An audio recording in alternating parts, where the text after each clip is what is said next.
Hello and welcome to Lost Love Chronicles. As the black Dodge Durango rolled into yet another unfamiliar town, its U-Haul trailer in tow, 17-year-old Jordan Walker sat in the back seat, quietly watching the scenery pass by.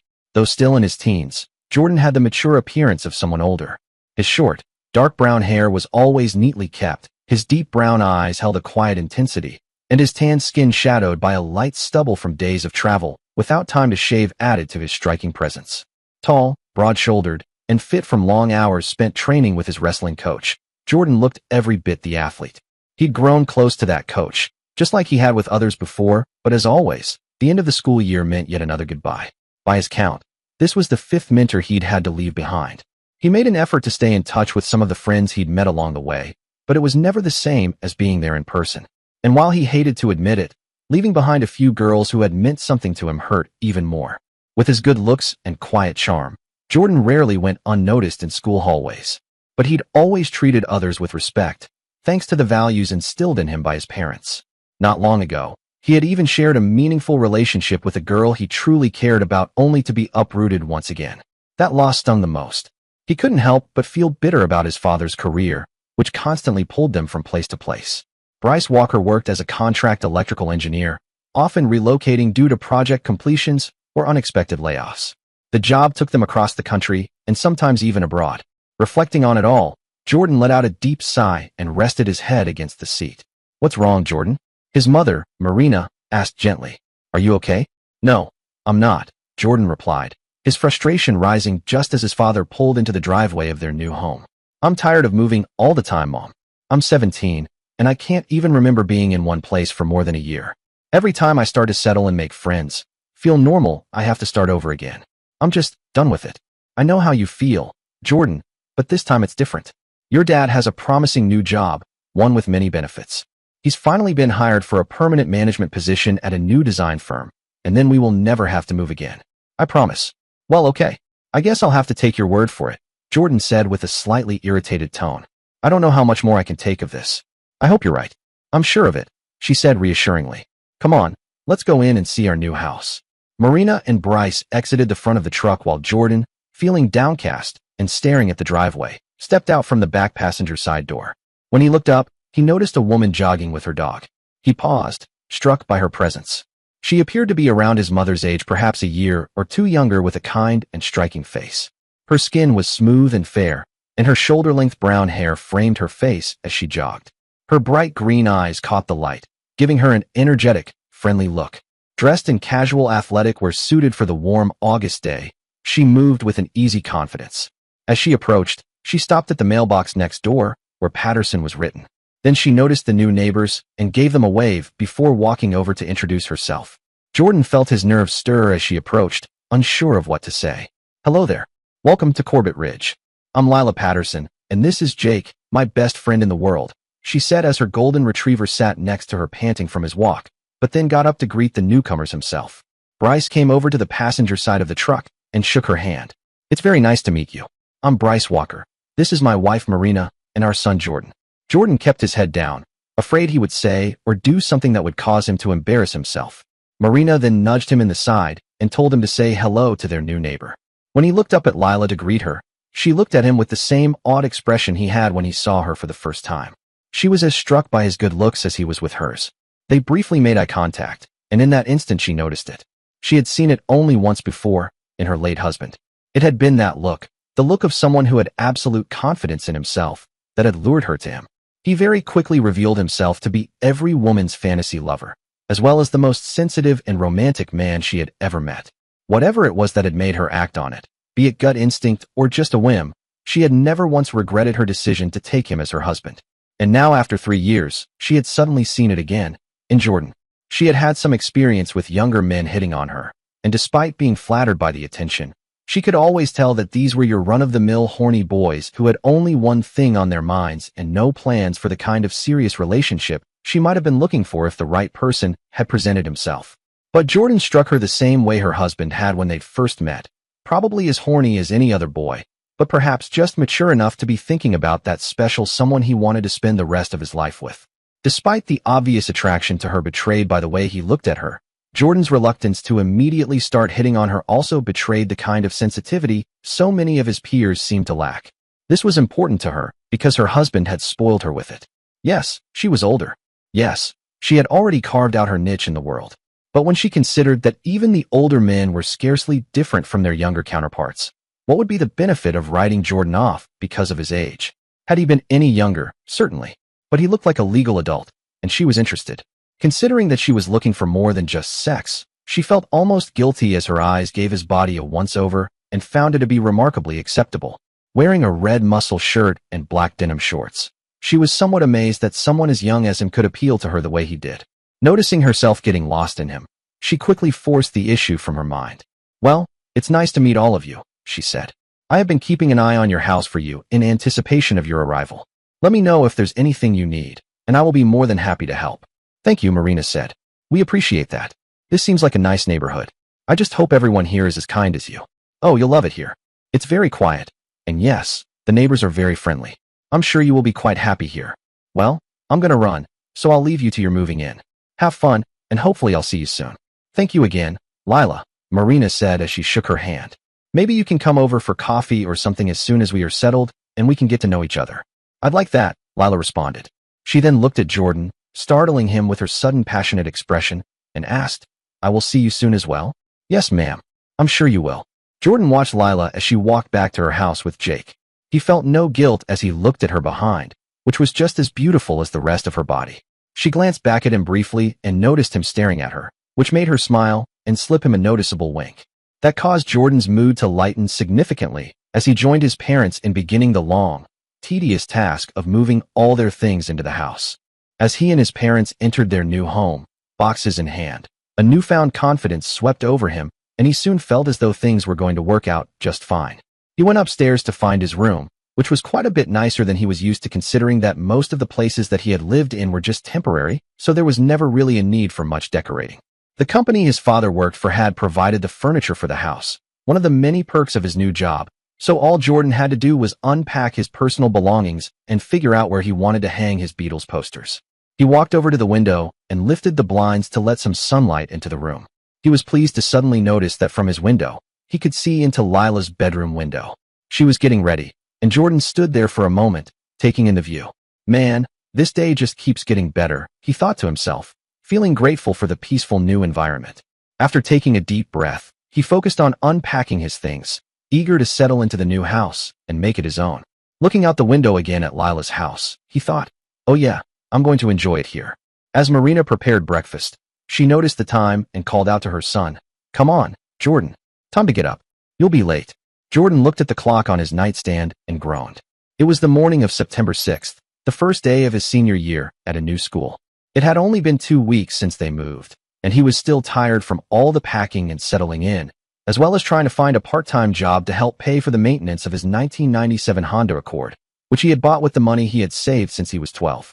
Trying to shake the grogginess from his mind, he dragged himself out of bed and took a quick shower. After a half hour, he was ready and made his way downstairs, where he found a surprise waiting for him in the dining room. "Happy birthday, Jordan," Marina exclaimed. On the table was a cake with 18 lit candles and a large wrapped box. Surprised, Jordan walked over and hugged his mother. "Wow, this is really cool." "Thanks, Mom," he said with a smile. "You're welcome. Your father really wanted to be here, but he had to be to work at 5, so he told me to tell you he hopes you have a great birthday and that he is very proud of you. We both know how hard all of this has been on you, so we hope that this will make you feel much better." Little did Marina know that Jordan had an extracurricular activity that did make him feel better. The view from his bedroom window was enough to make any young man happy. "Well, let's get down to business here. Make a wish and blow out the candles," Marina said excitedly. Jordan thought about it, and the first thing that came into his mind was Lila. He was disappointed that he hadn't had the time to really talk to her at length since that first day. But then again, he had been pretty busy with moving and such. Now that things are more relaxed around the house, he made a wish that all of that would change and that he would be seeing much more of her. Almost as soon as he had blown out the candles, he heard the doorbell ring. "I wonder who that could be this early in the morning," his mother said as she walked past him toward the living room. She opened the door, and much to Jordan's delight, it was Lila on the other side holding some homemade coffee cake. "Good morning, Marina. I was taking Jake for his morning walk and saw your lights on, so I went and grabbed this cake from home and came over. Is that offer for coffee still good?" Lila said with a smile, which became even wider as she looked past Marina and saw Jordan standing by the dining room table. Secretly thinking the gods must have been smiling on him, Jordan felt they must have heard his wish and immediately decided it was worth granting. Lila was dressed more conservatively this time, wearing a pair of Tommy Hilfiger jeans, a bright yellow t-shirt and Nikes, but her beauty still captivated him. It seemed to him that no matter what he saw her in, be it workout gear, jeans, or even an old pair of sweatpants, she was still more exquisite than any woman he had ever laid eyes on. Absolutely. You've actually come at a perfect time. We're having a little celebration in here. Please come in, Marina said as she opened the door for her guest. Lila looked over at the cake and present on the table. Well, look at all of this. Someone's birthday, I see, she said as she counted the candles and immediately concluded it was Jordan's birthday, his 18th, and she realized that now he was truly a man in every sense. Marina thanked Lila for the coffee cake and took it to the kitchen. Lila then looked at Jordan with a lustful expression. Well, happy birthday, Jordan. I hope all of your wildest dreams come true, she said as she gazed at him, slowly taking in his romantic eyes and the scent of Drakkar coming from his hair and clothing. Even though today was the day that he was legally a man, his age was still somewhat of a concern to her. Nonetheless, her heart was pounding as he spoke to her. Thank you, Miss Patterson. If the last 2 weeks have been any indication, then I'm sure they will. Please, call me Lila. We're friends now, right? Okay, Lila it is then, Jordan said as he took her hand into his and kissed it. We are friends. Jordan couldn't tear his eyes away from her gorgeous visage. He was certainly attracted to her, but wasn't sure if he wanted to make his move just yet. They had spoken on a few occasions just to say hello, but he could see over the last 2 weeks she may be showing an interest in him beyond just a few passing words. He simply couldn't take his mind off her no matter how hard he tried. There was something about her, something unique, that he was drawn to. Her age had crossed his mind as well, but he felt that if he stood any chance with her then it would be something he'd be willing to overlook. Physically she was every young man's dream, but he felt there must be more to her than just good looks. That was what he hoped to discover the more they got to know each other. Her skin on her hand was as soft as a newborn's, so he felt that if her hands were that soft he could only imagine what the rest of her body must feel like. He soon started to move his hand up her arm, feeling the smoothness of her skin. The sheer electricity of his touch was enough to make her want to succumb to him right there, and came very close to pulling his lips into hers and surprising his tongue with a French kiss that would have brought him to his knees. She snapped out of her fantasy and realized where she was when she noticed Marina coming back in from the kitchen carrying a tray with 2 plates of cake for herself and Lila, 1 plate of bacon and eggs for Jordan, and 3 cups of coffee. Okay, Jordan, eat up. It's a big day for you, Marina said as she passed him his plate. Lila sat down next to him at the table and took her plate and cup and passed Jordan's coffee to him. Here you go, birthday boy, she said teasingly. Jordan thanked her with a knowing smile. Your home is just lovely, Marina, Lila said, trying to compose herself after almost ravaging Jordan right there in the dining room. It's so beautifully decorated. Where did you ever find such wonderful pieces of art? Actually, Jordan is the one to be given the credit for finding them. He has such a knack for adding just the right touches to a room. He's a wonderful decorator, and quite handy around the house when it comes to repairs. He'll make some lucky woman a great husband someday. Jordan was feeling a little embarrassed by his mother's statements, and started to blush. Lila found that to be all the more endearing. Well, that's good to know. I may have to call on him sometime for help around my house. I haven't been able to do much repair work since my husband passed away. He was always the one who took care of those sorts of things. Oh my, I'm so sorry to hear that, Marina said. I had no idea you were widowed. How long has it been? 3 years. He was an officer on the local police force. He was called to a robbery at a convenience store and was shot by the suspect. They provide vests for the officers, but he was shot in the head, and unfortunately there's no protection for that. He died instantly. He was only 42. As Jordan was listening to this, he started to feel guilty about the way he had been sneaking peeks at her through his bedroom window and indulging in his own erotic fantasies at her expense.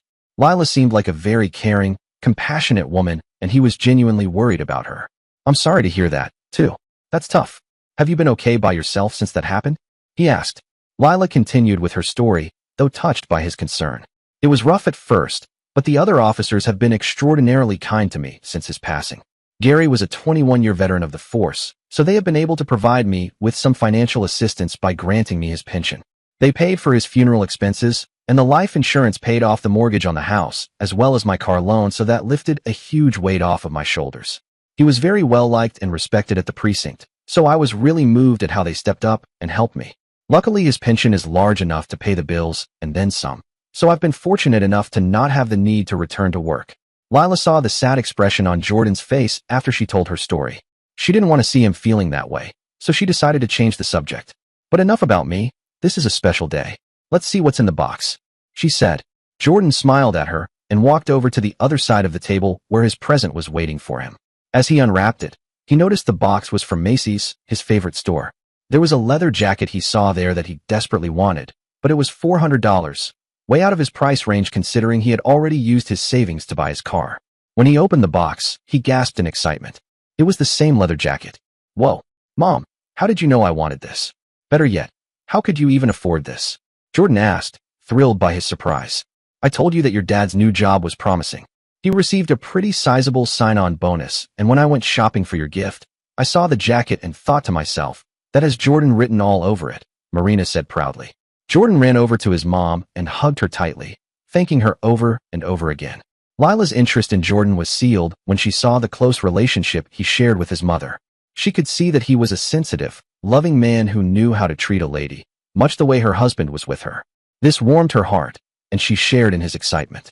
Let's see how it looks, she said. Jordan put the jacket on and looked at himself in the full-length mirror that was hanging by the door in the living room. Lila couldn't believe her eyes. She didn't think he could be any more handsome than he already was, but that jacket did seem like it was made just for him. She was speechless as she stared at him, which he noticed in the mirror. What do you think, Lila?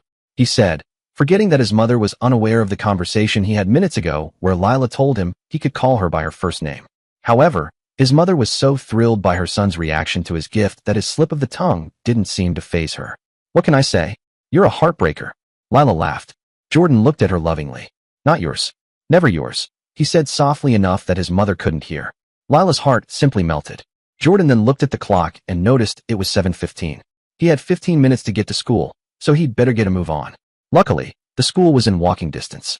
I gotta get going, first day of school and all, he said to her, then yelled, Mom, I'll see you later. Thanks again for everything. You're welcome, sweetie. Have a good day, Marina said as she walked back to the kitchen. Jordan looked at Lila and motioned for her to walk out with him. Marina, I'll be right back. I forgot to do something at the house, Lila said. Okay, you don't have to knock when you come back. Just let yourself in, Marina said as she started to clear the dishes from the table. Lila said nothing as she quickly followed Jordan outside, where he took her by the hand and led her around the back of the house. With no word spoken, he started to run his fingers through her hair and looked softly into her eyes. You're so beautiful, Lila. A woman as beautiful as you should never be alone, he said, his voice quivering with sadness from hearing what she had been through these last few years.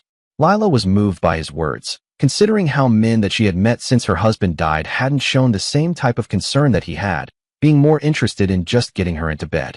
Jordan then took her face in his hands and, after a long, loving gaze into her eyes, kissed her gently on the lips, then on her forehead, and gave her a big hug.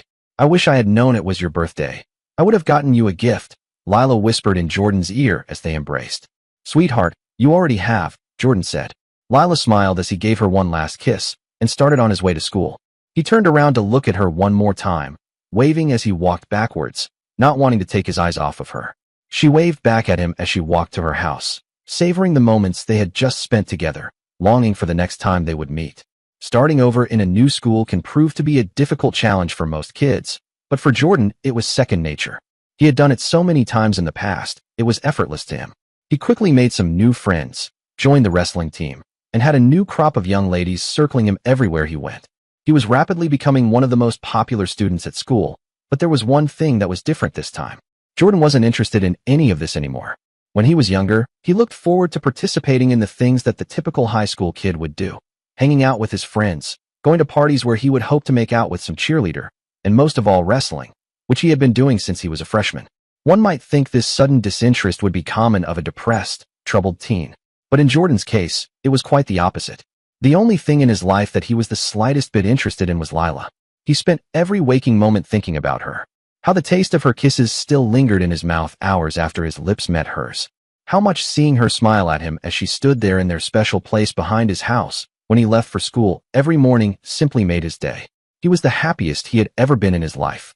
But at the same time, he was becoming increasingly frustrated by the fact that he could only see her secretly for a few minutes in the morning, when all he really wanted to do was spend the day with her in his arms. This was something he felt he had to mention to her. After school, Jordan was planning on going straight to Lila's house to discuss how they could possibly make this happen. But as he started to make his way over, he heard his mother's voice coming from his front door. "Jordan, I need you for a minute," Marina exclaimed before she let the screen door slam behind her.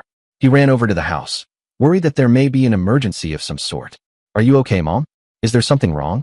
"No, there's nothing wrong. I just need for you to help me with my bags. Could you please carry these out to the truck for me?" Marina asked as Bryce walked past her to take his own luggage out to put them in the back seat. "Where are you going?" Jordan asked. "Your father has been called out of town at the last minute on a business trip to Detroit, and he wants me to go with him. We will be gone for about 7 days. Do you think you can manage here by yourself?" "Yeah, sure. I should be okay," Jordan said, at first thinking how lonely he would be in the house by himself, but then quickly realized what this meant. He thought to himself, "All right, now I can finally have some alone time with Lila without the rinse breathing down my neck." Bryce came back in with his wallet in his hand. He took out $200 and handed it to Jordan. "This should be more than enough to cover whatever you may need for the week," Bryce said as Jordan already started pondering how he can spend it on the things he would need to make a special day with Lila. Marina chimed in. "We have already let Ms. Patterson know that we will be away for a while, so she will be keeping an eye on you." Jordan's eyes lit up. He pursed his lips to try and keep from laughing and literally started to push his parents out the door. "Okay, you two. You don't want to be late for your flight, so you better get going," Jordan said as he excitedly rushed them out while carrying his mother's bags to the truck. He threw them in the back seat as if they each only weighed a pound and started to close the front passenger side door before his mother was all the way in. "Watch it, Jordan, will you?" Marina said with a laugh. "I know you can't wait to get rid of us for a week, but at least let me get in before you close the door." "Sorry, Mom," Jordan said with a half smile. "It's all right," she said with a chuckle. "Now, there's should enough food to last you. But if you need more, then you have the money your father gave you." Yeah, sure, fine, whatever. I'll be seeing you," Jordan said, thinking his parents couldn't leave fast enough. As soon as he saw the truck pull out of sight, Jordan quickly ran over to Lila's house. No sooner did he reach the top step on her porch, the door flew open, and Lila stood there with a wickedly playful look on her face. This drove Jordan to run in, throw his arms around her, and spin her around a few times as they both laughed joyously. "Finally, I get you all to myself for a whole week," Lila exclaimed happily. "Is this really happening?" Jordan asked with a most gleeful tone in his voice. "I have been waiting for this for the last month, and it's finally happening. Once again, my prayers have been answered, and now it's just you and me." He took a moment to catch his breath and soak in Lila's gorgeous face. He felt as if his heart was going to burst as he stroked her cheek and leaned in to give her a long, passionate kiss. Her knees began to feel weak as she felt his tongue enter her mouth, and she responded just as passionately. This was something they had both wanted, not only for the last month, but it was as though they had wanted this their whole lives, with each other. It was Friday, so Jordan had the entire weekend to spend with Lila, just the two of them alone. He asked her if there was anything special she had in mind. "Honey, all I want is you here with me," Lila said. "There's nothing else that we could do that would make me happier than to just have you wake up next to me. I want to cook for you, watch old movies and laugh with you, and, if this isn't too forward, make love to you every chance I get." Jordan was about to jump out of his skin. He was overwhelmed by those words and pulled her close to him. "Angel face, you are about to have a weekend you will never forget," he said as he held her tightly, enchanted by the scent of her hair and feel of her body pressed against his. "I have to run over to grab a few things and make sure the doors are locked at the house. Then I'm all yours. Hurry back," Lila said as she happily proceeded to the kitchen to look for something to make for dinner. Jordan rushed back over to his house and ran upstairs to his room. He found his overnight bag in his closet and packed it with his toothbrush, deodorant, and cologne. He looked in his shower for his shampoo and body wash, and quickly threw them into the bag as well. Searching through his dresser drawers, he hurriedly threw in whatever clothes he could find and ran back down the stairs. Along the way, he remembered the large cherry wood wine rack his parents had in the basement. He went down to discover it was filled to the top with wines from all over the world. He took 3 bottles of what he thought would be the best and gently placed them in the bag, being careful not to break them. After a quick once-over of the house, he exited the front door, locked it, and then ran back over to Lila's. As he entered the house, he could already smell the aroma of steaks marinated in teriyaki sauce cooking on the broiler that Lila had on her stove. He put his bag down on the floor and took out a bottle of wine before making his way to the kitchen. Seeing Lila cooking for him gave Jordan a sense of what it must be like to be a married man, coming home from a hard day's work to find the woman he loves making his dinner for him. This gave him a wonderful feeling inside. He stood at the entrance arch to the kitchen and said, "I'm back, sweetheart. I missed you already," Lila said as she flipped the steaks and walked over to him. Jordan showed her the wine, which just so happened to be one of her favorite brands. She thanked him for thinking of it and kissed him. "This will be perfect," she said as she took it to the counter and took out a corkscrew from the drawer. She opened the wine and poured glasses for the both of them. As they held up their glasses, Lila proposed a toast.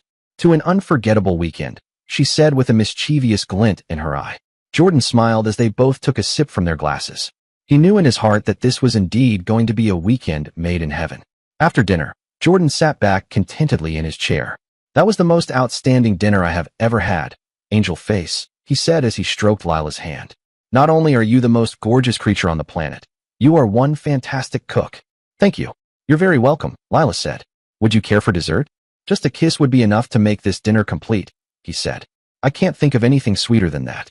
Lila leaned over and gingerly kissed Jordan on the lips at first, but then it soon started to become more steamy.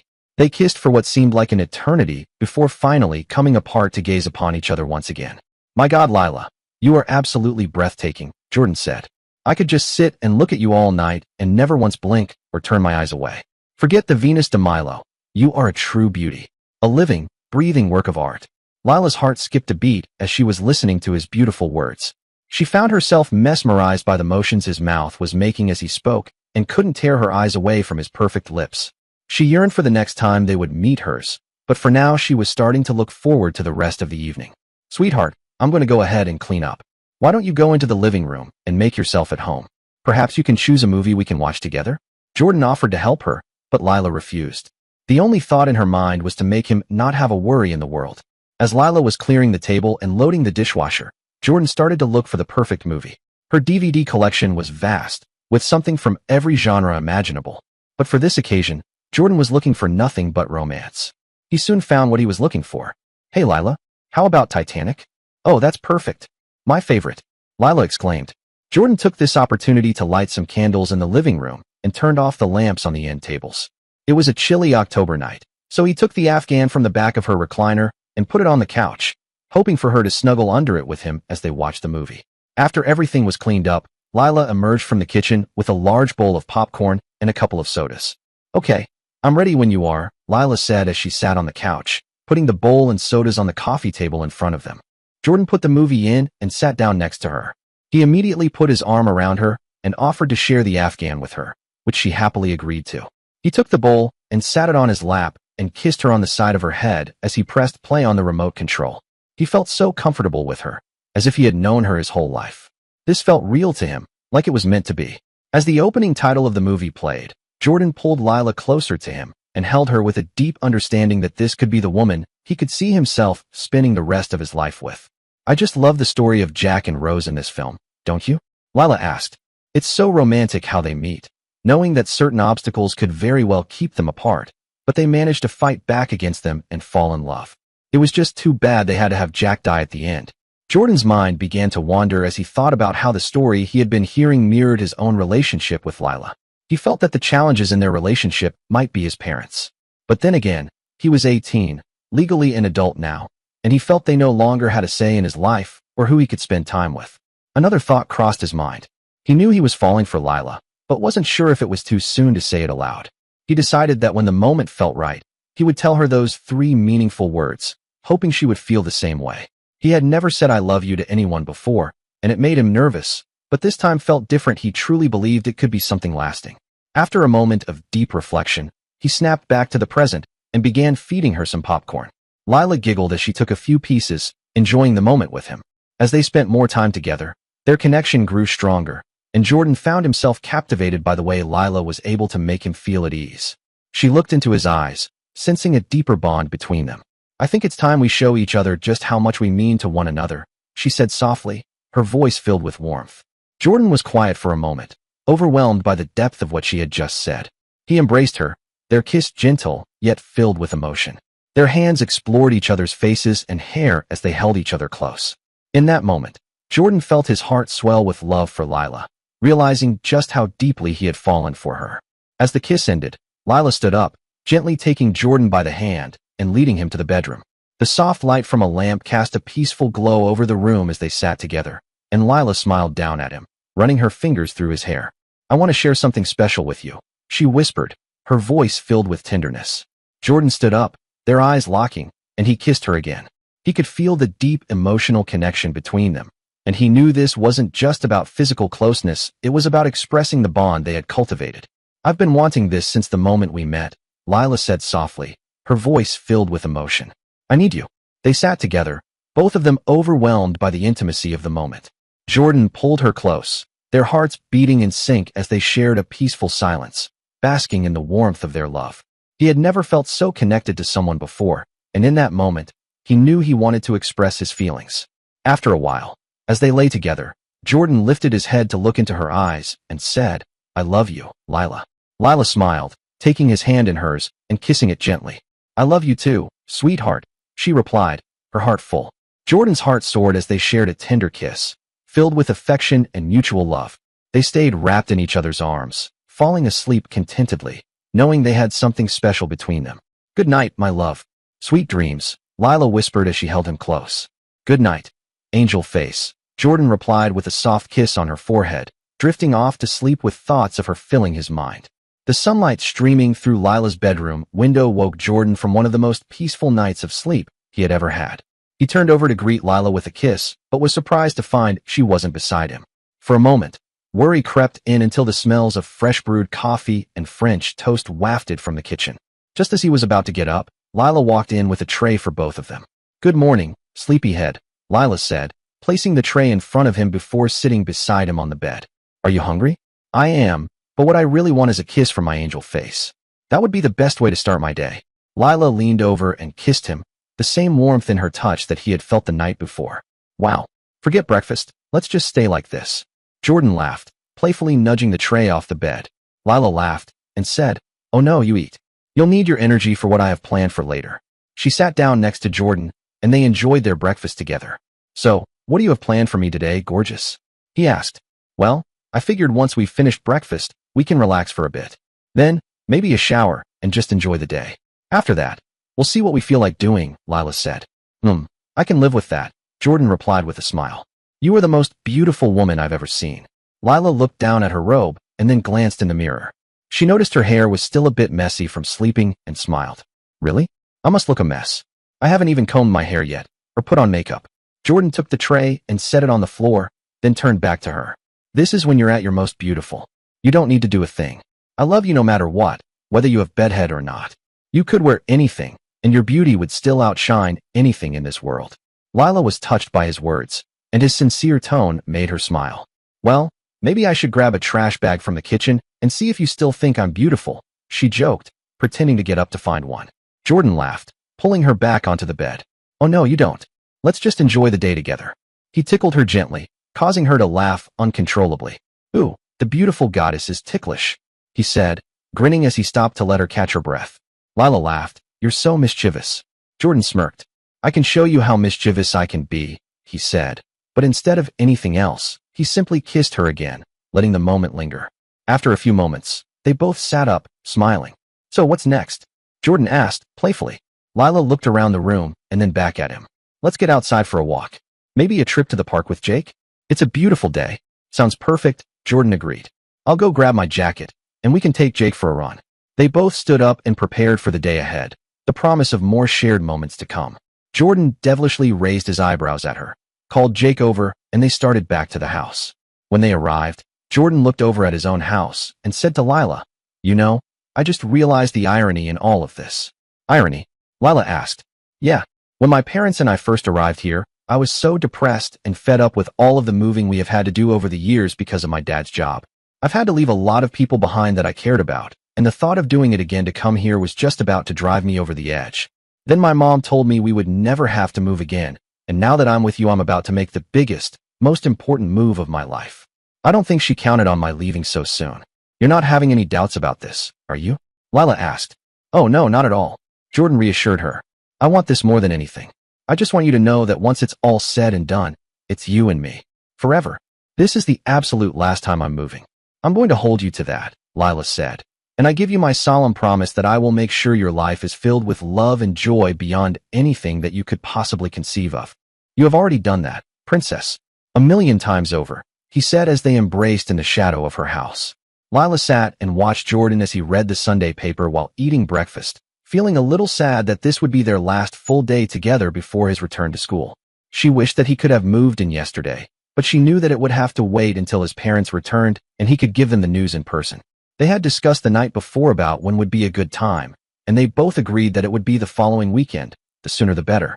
Jordan told her that his parents could object all they wanted, but he would be moving his things out regardless. She continued to thoughtfully gaze at him, her chin resting on her hand and a blissful smile on her face. As Jordan looked up from reading, he saw her expression and decided it was worth pursuing. "What's on your mind, gorgeous?" he asked as he took her hand into his. "Oh, nothing," she said as she started to caress his hand. "I'm just soaking in your handsome face.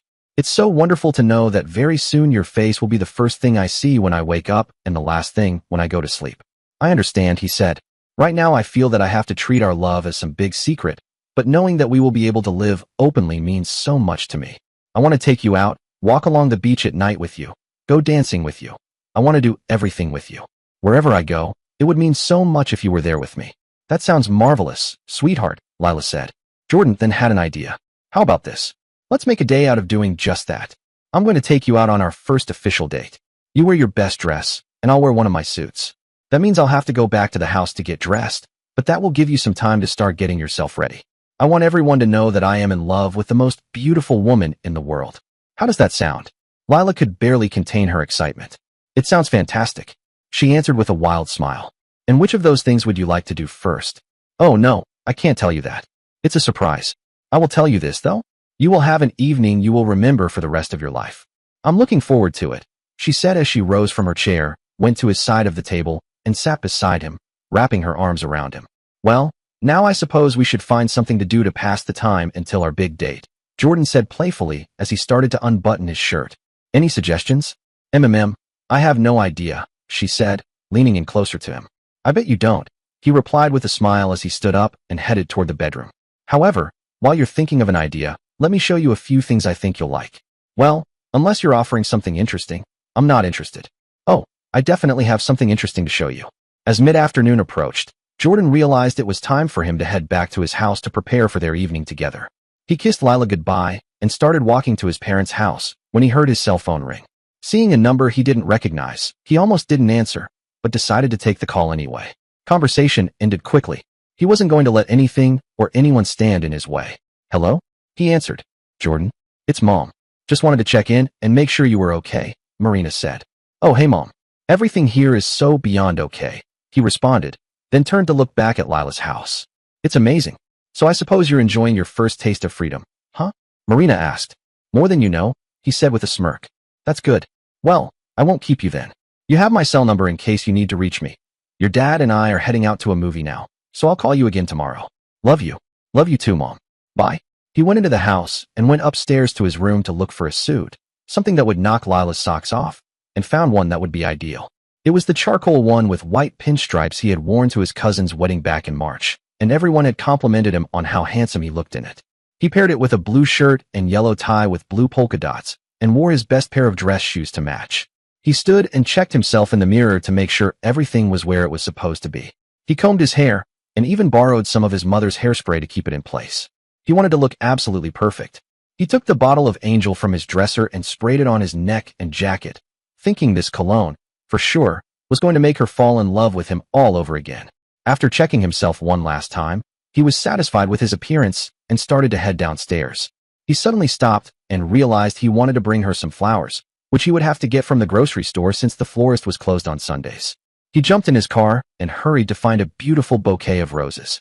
As Jordan returned and pulled up in front of Lila's house, he began to feel butterflies in his stomach. He was nervous, but not in a negative way. He wanted this evening to be a memorable one that he could tell his children about when they asked him how he met and fell in love with their mother. The thought of marrying Lila did cross his mind, and he knew the time would eventually come when he would drop to one knee and ask her to be his wife.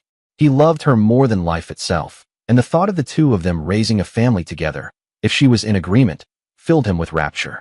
He exited his car and proceeded to the front door. He felt as though he shouldn't just let himself in, not knowing if Lila would be entirely ready. He breathed deeply, put the roses behind his back, and knocked on the door. When it opened, what he saw on the other side took his breath away.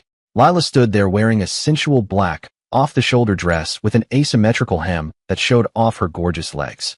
She had a Swarovski crystal pin attached on the neckline and black satin high-heeled sandals that buckled around the ankle. Her hair was pulled up in a French twist, showing off her diamond hoop earrings, and her radiant skin glistened from the silky shimmer lotion she had used. Jordan was spellbound. She was even more ravishing than he had envisioned. He opened his mouth slightly, but found himself unable to speak. He felt as though his heart would beat right out of his chest, and finally gained the capacity to talk. "My God, you are absolutely stunning," he said. Lila reached her hand out to his and led him inside, equally as mesmerized by how handsome he looked. He took the roses from behind his back and handed them to her. "For you, angel face," he said. Lila thanked him and kissed him slowly, the scent of his cologne confirming what Jordan was thinking as he chose it. "Are you ready for the most romantic night of your life?" he asked her. "More than ready, my love," she said as she picked up her handbag. They walked out to Jordan's car arm in arm. He opened the door for her and kissed her hand as he helped her inside. Once she was in, he shut the door and made his way to the other side. After he was inside, he started the car and leaned over to give Lila one more kiss before they drove off to enjoy their evening. Shortly after arriving in town, Jordan and his parents went out to eat at a charming Italian restaurant adjacent to a gazebo where there was live music and dancing. It was only steps away from the beach, and he thought this would be the perfect place to take Lila. Once they entered the restaurant, they were seated right away, and the hostess handed them their menus. "You can have anything you want, doll," he said. "The sky's the limit." After a few minutes had passed, their waiter came over to take their orders. Jordan wanted to order a bottle of wine, but was afraid he would be asked to see his ID, which would have embarrassed him to no end. He knew it was wrong to even try since he was underage, but he also knew how much Lila liked to occasionally have a glass with her dinner. He told her to order first, so she said she would like the eggplant parmigiana, a Caesar side salad, and a Diet Coke. Jordan looked over at her after he had heard what she wanted to drink. She winked at him, which made his worries disappear instantly. He then ordered for himself, and after the waiter left, he took her hand into his and thanked her. "You don't have to thank me for anything, honey," she said. "I had a feeling you were expecting me to order a glass of wine, but I wasn't going to have any if you couldn't. It's fine when we're at home, but I don't always have to have it when I'm out." The soft glow of the candle that sat in the middle of the table enhanced Lila's already striking features, and Jordan couldn't take his eyes off of her. "You are the most wonderful woman I have ever known," he said. "Inside and out, your beauty is beyond compare. Every other person in this room should feel as privileged as I am to have you in their company. I am the luckiest man in the world." He then took her hand, started to stroke it against his face, and said, "I love you so much." Lila's eyes began to well up. "I love you too, sweetheart," she said. As they were enjoying their dinner together, Jordan's thoughts once again turned to marriage. He pictured her walking down the aisle wearing a flowing ivory satin gown with baby's breath in her hair, meeting him at the other end to exchange vows that expressed their eternal love and commitment to one another. They both loved each other desperately, but he felt as though he may have been presumptuous in thinking that she would accept a proposal so soon in their relationship. Besides, he still hadn't heard from any of the places he interviewed with, so he didn't have the money to afford a ring just yet. Once he found a job, then he would immediately start setting a portion of his pay aside to save enough to buy her one. As they were leaving the restaurant, they heard music coming from the gazebo. There was a band playing, and Jordan couldn't resist the temptation of taking Lila over to dance with him. The music was slow and romantic. They walked over to join the other people that were already there, and Jordan went up to one of the band members to make a request. He was hoping they knew the song he wanted them to play, and was relieved when the man nodded his head in agreement. Jordan came down the steps with a broad smile on his face, held his hand out to Lila, and said, "Would you honor me with a dance?" "I would love to," Lila said. "I've just received a request from Jordan," the man said. "This one's for his angel face, with all his love." Lila looked at Jordan with an ecstatic smile, and they held each other close as the opening melody of Tracy Bird's Keeper of the Stars began to play. Their bodies swayed to the rhythm of the song, and Jordan looked into her eyes as he began to sing to her. "It was no accident, me finding you. Someone had a hand in it, long before we ever knew. Now I just can't believe you're in my life. Heaven's smiling down on me as I look at you tonight. I tip my hat to the Keeper of the Stars. He sure knew what he was doing when he joined these two hearts. I hold everything when I hold you in my arms. And I've got all I'll ever need, thanks to the Keeper of the Stars." The love Lila already had in her heart for him was about to overflow like a dam ready to burst. She could no longer hold back her emotions and kissed Jordan passionately as those around them began to watch and smile. The two lovers soon noticed this and found it amusing, starting to laugh as they resumed their dance while gazing into each other's eyes. An hour after they had finished dancing, The light of a full moon reflected on the ocean as the happy couple removed their shoes and held hands while walking along the beach barefoot. "Sweetheart, what happened back there was so beautiful," Lila said. "I've never had anyone sing to me before. It was so romantic. And the song brought tears to my eyes. It was like it was written just for us." "I'm glad you liked it, baby," Jordan said. "I've never been big on country music, but my mom borrowed my car a couple of weeks ago to run to the store and left the country station on the radio. When I got in the next time, that song came on, and it immediately reminded me of you. I downloaded it to my iPod and listened to it over and over until I knew every word. That's one of my all-time favorite songs now, because I think of you every time I hear it. Jordan, this night has turned out to be more wonderful than I could have ever imagined. There's nothing you could do that could make it more perfect," Lila said. Jordan looked at her, choked up from the overpowering love in his heart. This night had been perfect, more than he could have ever dreamed of. He felt Lila had just confirmed how much she loved him by expressing it so freely in public, so any lingering doubts he had in his mind about proposing to her went straight out the window. Ring or no ring, he was ready to take his chances. "I can think of one more thing that would make this evening complete," he said as they stopped and nervously turned around to face her. "Lila, my love, you are every man's dream come true. Never in my life have I felt such a deep connection with anyone as I have with you. You are my best friend, my lover, my soulmate. I don't ever want to experience life without you.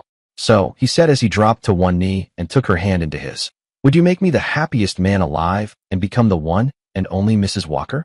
Will you marry me?" Lila could barely contain herself. She started to weep profusely and said with her voice shaking, "Oh my God, yes. I will marry you." Jordan's eyes lit up as he jumped up and threw his arms around her. He was so blissfully happy by her response, but his mood shifted slightly when he said, "I'm afraid I don't have a ring to give you yet." He had a disappointed look on his face at the thought of not being able to slip a diamond on her finger, and this nearly broke Lila's heart. "Oh, sweetheart, please don't feel bad," she said. "You don't need to give me a ring to show me how much you love me. But if it's that important to you, we can go out and buy one together. In fact, I'll do you one better. When we go looking, I'm going to have you pick out one for yourself." "Really?" he asked. "I didn't think men wore engagement rings. It's a fairly new practice, but I think it's kind of cool," she said. "That's the way it ought to be. And besides, with you wearing that ring, I don't have to worry about you being hit on by those pretty young things at your school." Jordan laughed and said, "Angel face, you don't have anything to worry about in that respect. Those girls have nothing on you." They shared a kiss in the moonlight and continued on their walk as they talked about how wondrous their lives were going to be as husband and wife. They soon went home and celebrated by making love until the sun came up. Jordan wanted to take the day off from school to stay home with his new fiancée, but Lila insisted that he go. She didn't want him to sacrifice his education for her, and made a promise to herself that she would make sure he went every single day, unless he was sick of course. Then she could dote on him. He had told her once that he wanted to be an attorney and his parents had set up a fund for him, so he could attend law school. She was afraid that if they objected to their relationship, they could cut him off and leave him struggling to find a way to pay for it himself. Lila thought to herself that she wasn't a wealthy woman by any means, but she had some money saved and was more than willing to help Jordan accomplish his goals. She loved him that much and wanted to see him succeed. As the day progressed, Jordan found it difficult to concentrate, partly because he was so exhausted from staying up all night with Lila, but also because he was replaying the events of last night over and over again in his head. A smile broke out on his face every time he thought of the utter jubilation he felt after she accepted his proposal. He also remembered how nervous he was before he asked her. He was almost certain that she would have said no, thinking it was too soon. This baffled him. Granted, he was happy that she did say yes and looked forward to marrying her, but he started to wonder what her feelings were before she accepted. Why, out of all the men in the world she could have, did she choose him? He felt as though he needed to know the answer to put his mind at ease. When the bell rang signifying the end of school, Jordan went over to Lila's house. As he opened the door, he saw her napping on the couch. He walked over to her and gently kissed her on the cheek. "Wake up, sleepyhead," he whispered. A bleary-eyed Lila awakened to see Jordan smiling at her and said, "Oh, hello, handsome. Wow, I must have been really knocked out. What time is it?" 3 o'clock, Jordan replied. "Well, can you blame me for being so sleepy?" she asked. "We did have an exciting time last night, didn't we?" "Yes, we did, baby," he said as he sat down next to her. "So, now that you saw how I spent my day, how was yours?" she asked. "It was good. I was pretty tired myself, but the thought of coming home to you kept me from dozing off in class." Lila chuckled and hugged Jordan. He held her close to him, realizing how much he had missed her throughout the day. When they parted, she saw that his mind was preoccupied and asked, "Are you okay?" I'm better now that I'm with you, he said. But there is something that I wanted to talk to you about. What is it? Lila asked, feeling slightly worried. I'm going to be completely honest with you, so I would expect you to do the same, he said. Okay, sweetheart, she said, a knot tightening in her stomach. Jordan took a deep breath and said, last night when I asked you to marry me, I wasn't sure what your answer was going to be. Of course I wanted you to say yes, and I'm more than thrilled that you did, but I half expected you to say no. My feeling was that you may have thought it was too soon, so it took me quite some time to get up the courage to ask you. You are a loving, caring, beautiful, sexy woman, and you can have any man you want. What made you decide to choose me? Lila mused over his question for a moment, and after a long pause gave her response. Jordan, I'm going to level with you. When my husband passed away, I thought it was the end of the world. I just wanted to crawl into a hole and die. I became somewhat of a recluse, not wanting to see anyone or do anything. Then my sister had a heart-to-heart with me and told me that although Gary was gone, I still had to go on living because that's what he would have wanted me to do. I understand. Go on, Jordan said as he held her hand. After a year had gone by, I felt like I had given myself enough time to grieve, so I took my sister's advice and went out. I got hit on many times, and I went on a few dates, but none of those men had the qualities I was looking for.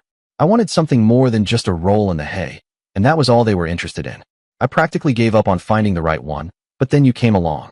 Lila continued, when we first met and I looked into your eyes, it was as if I could see my future.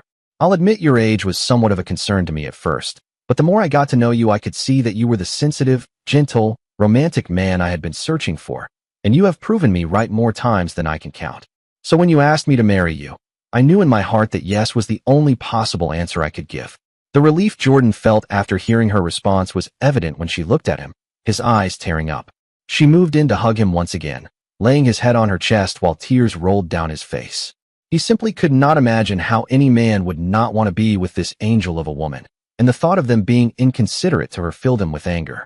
He sat up, looked her in the eye, and said, Lila, as long as I am on this earth, my sole mission in life will be to keep you safe.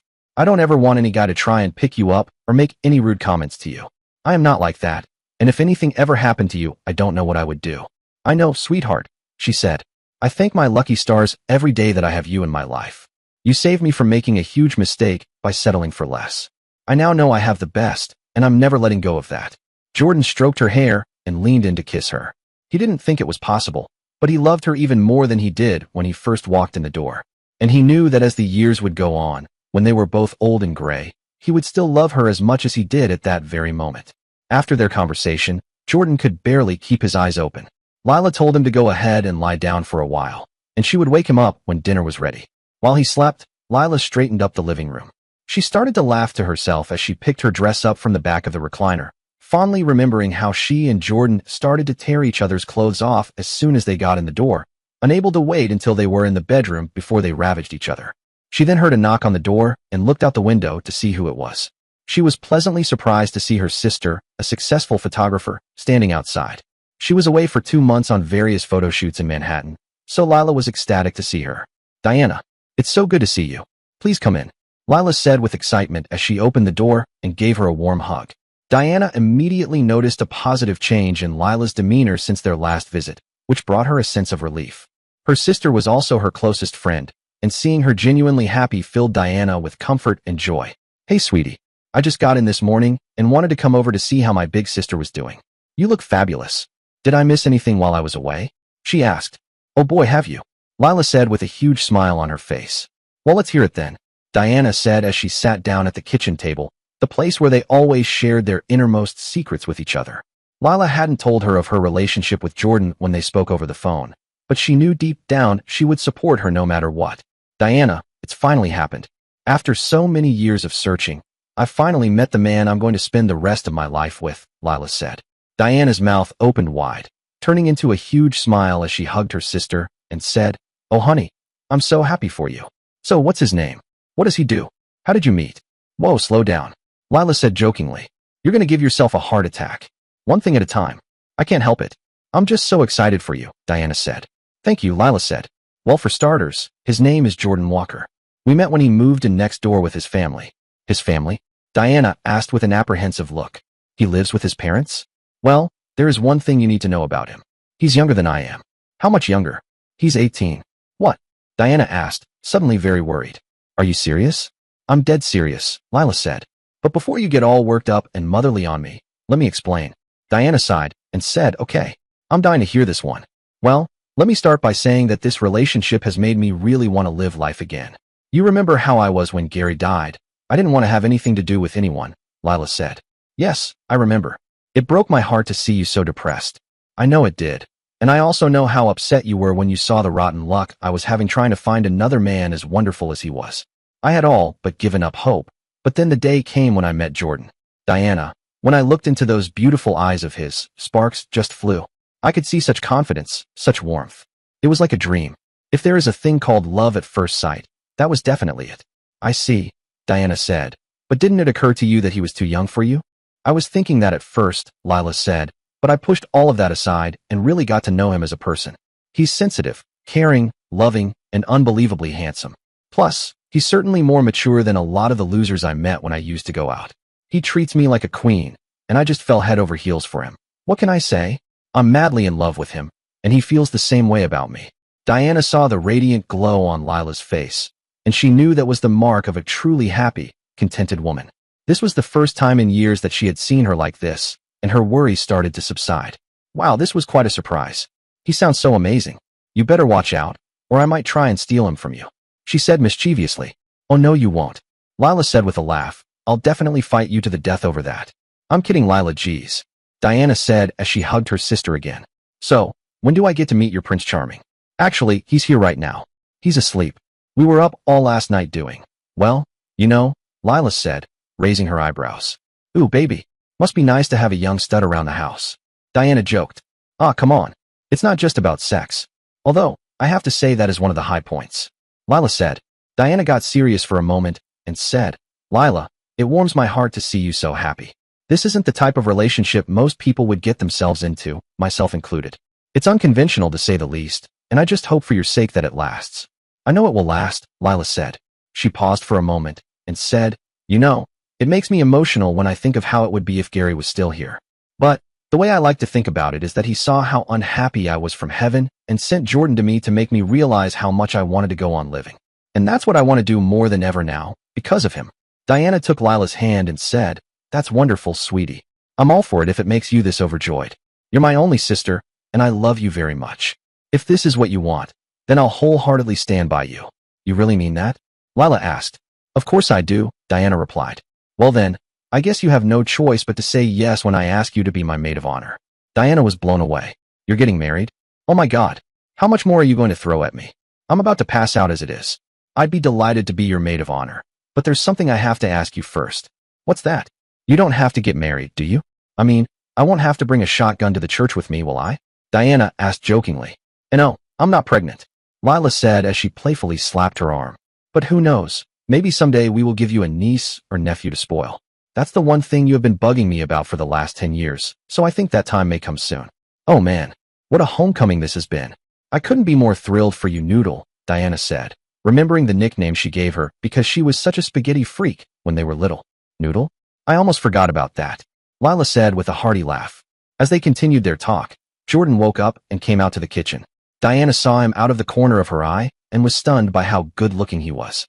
She also noticed how his eyes lit up when he saw Lila, and that made her feel even more confident of her sister's decision. So, Lila, is this the heartthrob you were telling me about? She asked. Yes, it is, she said as she got up from her chair and kissed him. Sweetheart, this is my sister Diana. Jordan walked over to her and said, it's very nice to meet you. Lila has told me so much about you. She's told me a lot about you as well, and it was all good. I'm very happy for the both of you. It will be a pleasure to welcome you into our family. Just take good care of my sister, or you will have me to deal with, got it? She said as she stood up to hug him. Oh, you don't have to worry about that, Jordan replied. She's in good hands. So I've heard, Diana said with a devilish grin. Jordan laughed as he was hugging her. Then he sat down at the table. Would you like to stay for dinner? He asked. Oh yes. Please stay, Lila said. I haven't seen you in so long. It will give us all a chance to talk, and you two can get better acquainted. That sounds great, Diana replied. But to me this is a special occasion. I'm taking you both out to celebrate, my treat. We couldn't impose on you like that, Jordan said. I want to do it, she said, and I won't take no for an answer. Well, since you put it that way, I'd better get changed, Jordan said. He kissed Lila again before heading back to the bedroom. Diana looked at her and said, wow, You weren't lying. He is gorgeous. Watch it, Missy. She replied. Don't make me have to hurt you. He's all mine. Diana hugged Lila and said, I wouldn't have it any other way. With all the exciting events that happened to him within a course of a few days, Jordan had completely forgotten that he had a long weekend coming up. The following Monday was Columbus Day, so he was off from school. He was elated because that would give him an extra day to settle in at Lila's house permanently. It was Thursday, so he was also nervous. His parents were coming home tomorrow, so he needed to get a game plan together on how he was going to tell them that not only was he moving out, but he was also in love with Lila and they were engaged. He didn't quite know what to expect from either of them, so he felt like he needed some advice. During lunch, he sat with Blake, one of his closest friends, and explained his dilemma to him. Hey, Jordan. What's up? You look a little green, Blake said. It's been a crazy week, dude, Jordan said, but it's been the best week of my life. So what's the deal? I haven't seen much of you lately. Everyone's been asking about you, especially Amanda. You know how much that girl digs you, Blake said. Amanda? Please. I wouldn't hit that if you paid me, Jordan said. Oh, so I suppose you know someone better? Blake asked. Yes, and that's why I wanted to talk to you, Jordan said with a serious expression. Oh, okay. Sorry, man. Go ahead. I'm all ears, Blake said. Well, I'm not sure where to begin, so I guess I'll just come right out and say it, Jordan said. I've met the woman of my dreams, and we're engaged. Huh, Blake said. Did I hear you say you're engaged? Yep, I am, Jordan said with a smile. Dude, that's cool as hell, Blake said loudly, but then lowered his voice when one of his teachers nearby turned her head in surprise. I mean, that's positively delightful, young Jordan, he said, mocking the teacher. Jordan laughed and said, yeah, it is. Her name is Lila, and Blake, I'm telling you, she is the best thing that has ever happened to me. So who is she? Do I know her? No, but you've seen her before, Jordan said. Do you remember when you came over to my house for the first time? We were outside shooting hoops, and you stopped to check out our next door neighbor. Yeah, I remember that. She was hot. Jordan flashed a knowing smile, making Blake realize who he was talking about. Her, he exclaimed. She's the one you're engaged to? Damn, dude. You've struck gold. Yeah, I know I have, Jordan said. She is gorgeous, but she's even more beautiful on the inside. Her heart is bigger than what I've seen of the girls here. I'm so much in love right now. It's like nothing I've ever felt before. I know she's the one. That's great. But from what I can recall, she was about the same age as your mother, right? Blake asked. Yeah, she is, but that's okay, Jordan replied. Our age difference doesn't mean a thing to either of us. But Jordan, are you really sure about this? Blake asked, concerned for his friend. Her age might mean something to you down the road. I know you're 18 and all, but being with someone that's so much older than you could cause you some problems. I mean, I assume you want to have kids someday. Have you thought about the idea that she may not be able to have a baby when you're ready to have one? She's a knockout, don't get me wrong, but her biological clock must be ticking away like crazy. Jordan thought about what he had said and decided that it wasn't worth considering. He knew in the farthest reaches of his soul that Lila was the one he was meant to be with, and said, yeah, I've thought about that, and it doesn't matter to me. When the time comes to have a baby, we'll try to have one of our own. And if it doesn't happen, then so be it. There are so many kids out there that need good homes, and I'd be more than willing to give them one. I want Lila there to raise him or her with me. That's the most important thing, having her there to share in it. Well, okay then. If this is what you feel is right for you, then I'm happy for you, man, Blake said as he shook Jordan's hand. So, what did Mar and Bree have to say about this? That's another thing I wanted to talk to you about, Jordan said. I haven't told them yet. They've been away for a week, and they're coming home tomorrow. I'm not sure how they're going to take it, especially the part where I tell them that I'm moving out this weekend. You're moving in with her, too? Blake said. Phew, I don't know, Jordan. They may have a lot to say about it. I know, so I was hoping you could help me figure out the best way to tell them. I mean, they've been really good to me my entire life, and I don't want to hurt them, Jordan said. Well, all I can say is, you're 18 and you are old enough to make your own decisions. That's something every parent has to come to grips with eventually. It will probably come as a shock to them, and they may get really pissed at you. But what it all comes down to is you are their son, and they've raised you to be a strong, independent person who's capable of taking care of himself. They should want nothing more than to see you happy, and I can see that you really are.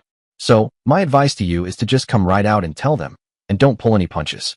Stand firm, but at the same time be respectful of their feelings. They'll come around. Jordan breathed a heavy sigh of relief and said, Thanks, man. I knew I could count on you. You've been a really big help. Don't sweat it, Big J. You know, around here, everyone calls me the second coming of Dr. Phil, Blake said. Jordan smiled while shaking his head and said, You are so full of shit, dude. The bell rang, and as they walked to their next class, Blake teased, You know, If you need help with moving this weekend, I'm free. If I can get a closer look at your hottie, then you wouldn't even have to pay me.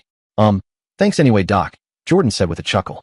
I don't know if she would be able to resist your sparkling personality and witty conversational skills. Damn, Blake said jokingly. Well, since Lila's already spoken for, maybe I can try my luck with Amanda. Go for it, dude.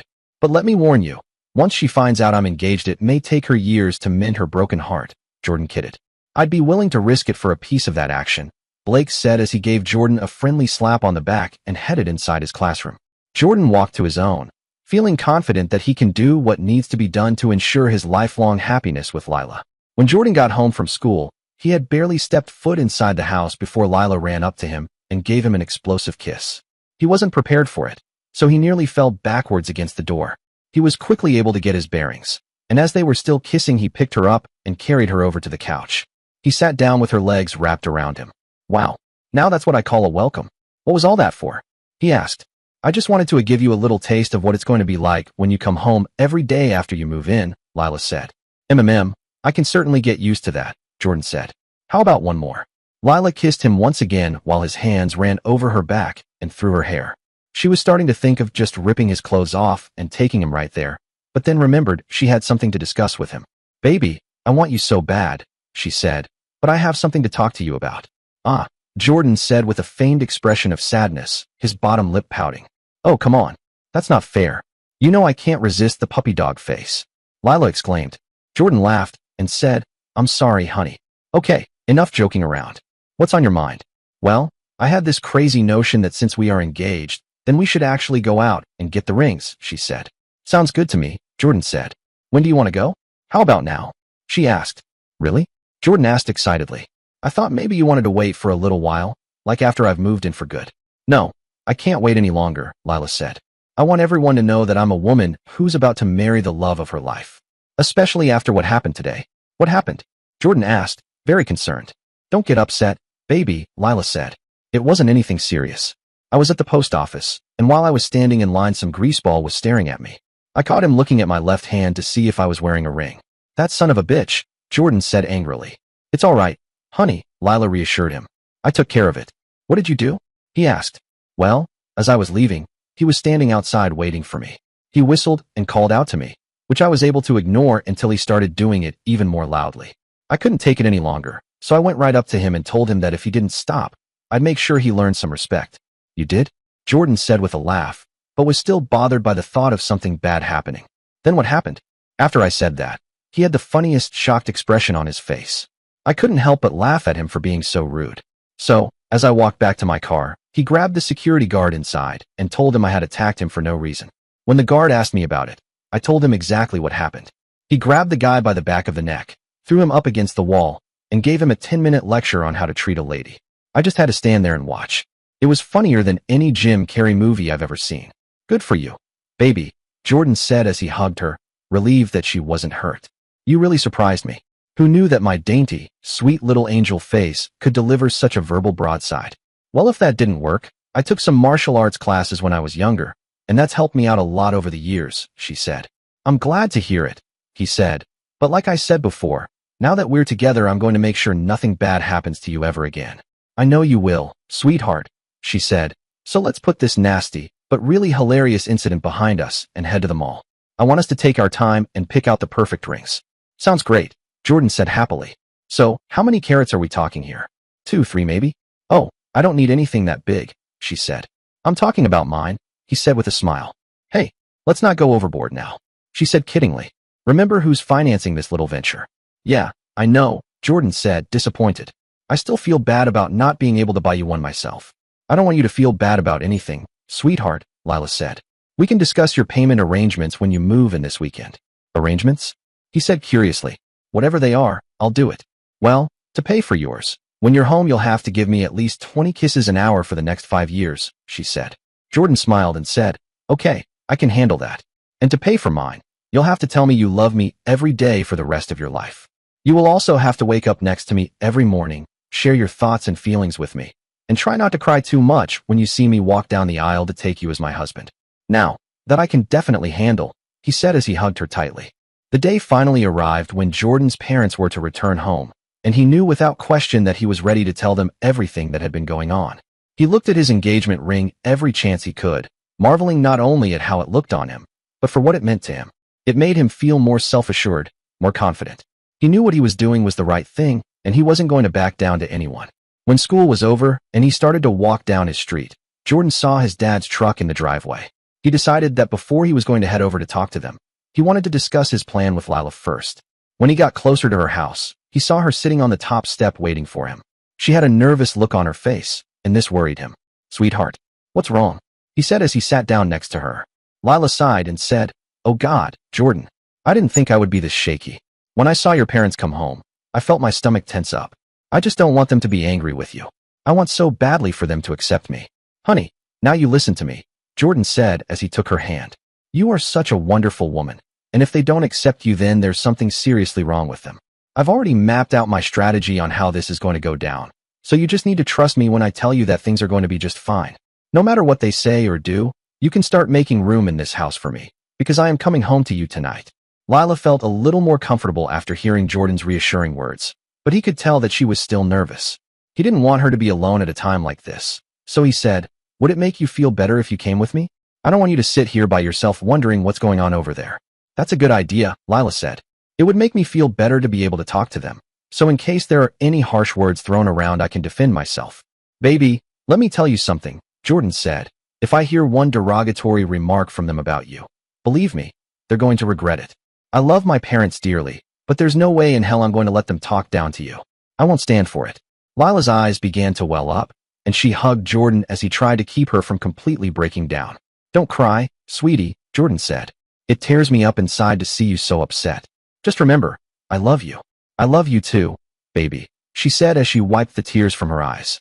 They braced themselves as they stood up and started to walk over to the house hand in hand. They went inside, and Jordan called out to his parents.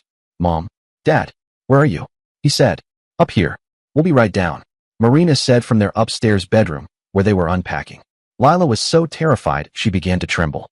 Jordan sat her down on the couch and said, "Let me do the talking, okay? You just sit here and try to relax." "Okay," she said with a heavy sigh, her heart about to jump into her throat. Marina and Bryce came downstairs and were surprised to see Lila sitting on the couch. "Oh, hello Lila," Marina said with a smile. "It's good to see you. Did you keep a watchful eye on Jordan?" Yes I did," Lila said quietly, forcing a smile to try and hide her anxiety. "That's good," Marina said as she hugged Jordan. Bryce came over to him, shook his hand, and said, "So, how was your week?" Jordan remained quiet for a moment, and then said, "It was beyond great, Dad." "Cool," he said as he sat down in the rocking chair. Marina sat in her recliner and said, "So, has anything major happened around here since we've been away?" Jordan sat down next to Lila and held her hand. Marina and Bryce looked at both of them, then at each other in bewilderment. Jordan, is there something you haven't told us?" Bryce asked as he sat up in his chair. Jordan looked at Lila, swallowed hard, and said, "Mom, Dad, I have something really important to tell you." "Okay," Marina said, suddenly feeling anxious. "Oh, man," Jordan whispered to himself. He then took a deep breath and said, "Lila and I have been together for the past month, and I've asked her to marry me." "What?" Marina said as she jumped up from her chair. "You can't be serious." "Now, Mom, calm down," Jordan said. "Calm down," Marina yelled. "How on earth can you even tell me to calm down? What the hell are you thinking? She's 20 years older than you." "I know that, Mom," he said, "but age is just a number to us. We love each other, and we want to spend the rest of our lives together." "Oh my God in heaven," Marina said as she flopped back down in her chair. Lila began to speak in her defense, but Marina stopped her cold. "I don't even want to hear one word from you," she said furiously. "I suppose the only reason you befriended me was to get close to my son. You're nothing but a backstabbing little 304. Jordan's eyes flashed with anger. He stood up and yelled, "Don't you ever talk to her like that. Who the hell do you think you are?" Bryce sat there in a state of shock, but was more understanding of Jordan's feelings. He stood up from his chair and coolly said, "Jordan, your mother is upset, and she has every reason to be." He then looked at Marina and said, "Marina, you need to apologize to Lila right now." "Why should I?" she asked. "Because what you just said was completely out of line," he said. "You really need to settle down and let these two discuss this with us as adults." "Well, there are 3 adults here," Marina said sarcastically. "Where's the other one?" "That would be me, Mom," Jordan said. "I am 18, remember? Now, before I really lose my temper, you need to tell Lila you're sorry." Marina looked at her husband and sighed. Then she turned to Lila and defiantly said, "I'm sorry, Lila. That was rude of me. Sincerely, I apologize." Lila sat there quivering and said, "It's okay. I understand this has come as quite a shock to the both of you." Bryce sat back down and said, "Okay, now that everyone has gotten a grip on themselves, let's talk about this." Jordan opened by saying, "Well, the bottom line is that Lila and I are deeply in love. I've never met anyone like her. She's warm, caring, loving, everything I could have ever asked for and more. She's my dream come true, and when I'm away from her, I die a little bit inside. Then when I'm back in her arms, it's like heaven on earth. I can't live without her, and I know that marrying her would make my life complete." "But Jordan, what about your education?" Marina asked. "You're still a senior in high school. And what about law school? Are you going to throw all of that away to get married?" "Mom, it's not like we're going to run off and elope tomorrow," Jordan said defensively. "We're going to wait a while." "Marina, may I say something?" Lila asked. "Yes, please do," she said fuming. Lila nervously walked over to her. "Marina, Jordan is an amazing, remarkable, and wonderful person. I truly believe much of that is thanks to you and Bryce. You've done an outstanding job raising him, and you should be very proud. He's a grown man now, and though I don't have children of my own, I can only imagine how hard it must be to watch your only child step out into the world on his own." Marina's heart began to soften as she listened to Lila's kind words. She then asked, "All right, now I want you to tell me how you feel about him." "I care about him deeply," Lila said. "He's compassionate, gentle, and incredibly generous. As I said, you have every reason to be proud of the person he's become. I promise you, I would never do anything to harm him or hold him back from anything he wants to achieve. He's one of the most important people in my life, and his presence has brought a sense of purpose and peace I didn't even realize I was missing. His support means the world to me." Marina was taken aback by Lila's declaration of love for her son, but was still troubled. She then looked at Jordan and said, "Jordan, you are technically an adult now, but you're a young adult. You have your entire life ahead of you. Have you thought about the consequences this could bring if it didn't work out? And what about children? Lila is 38 and doesn't have many more years left to be able to provide you with a child." Bryce agreed with her and said, "Listen, the true test of lasting love is when you decide you still want to be together no matter what trials and tribulations you face. Marriage is a wonderful thing, but it's also very hard. You will have to work together as a team to get each other through those difficult times, and you may not want to hear this now, but you will have them. I know your relationship is still new and that you are swooning over each other now, but Jordan, Lila is a lot older than you. She is beautiful today, but what are you going to think of her when she's 60 and really starting to show her age? You'll be 40, and she may not be as beautiful to you as she once was." Lila stood there feeling slightly offended by Bryce's comments about her age and that she may lose her looks when she gets older. But she knew he had a point, and she looked at Jordan while anxiously awaiting his response.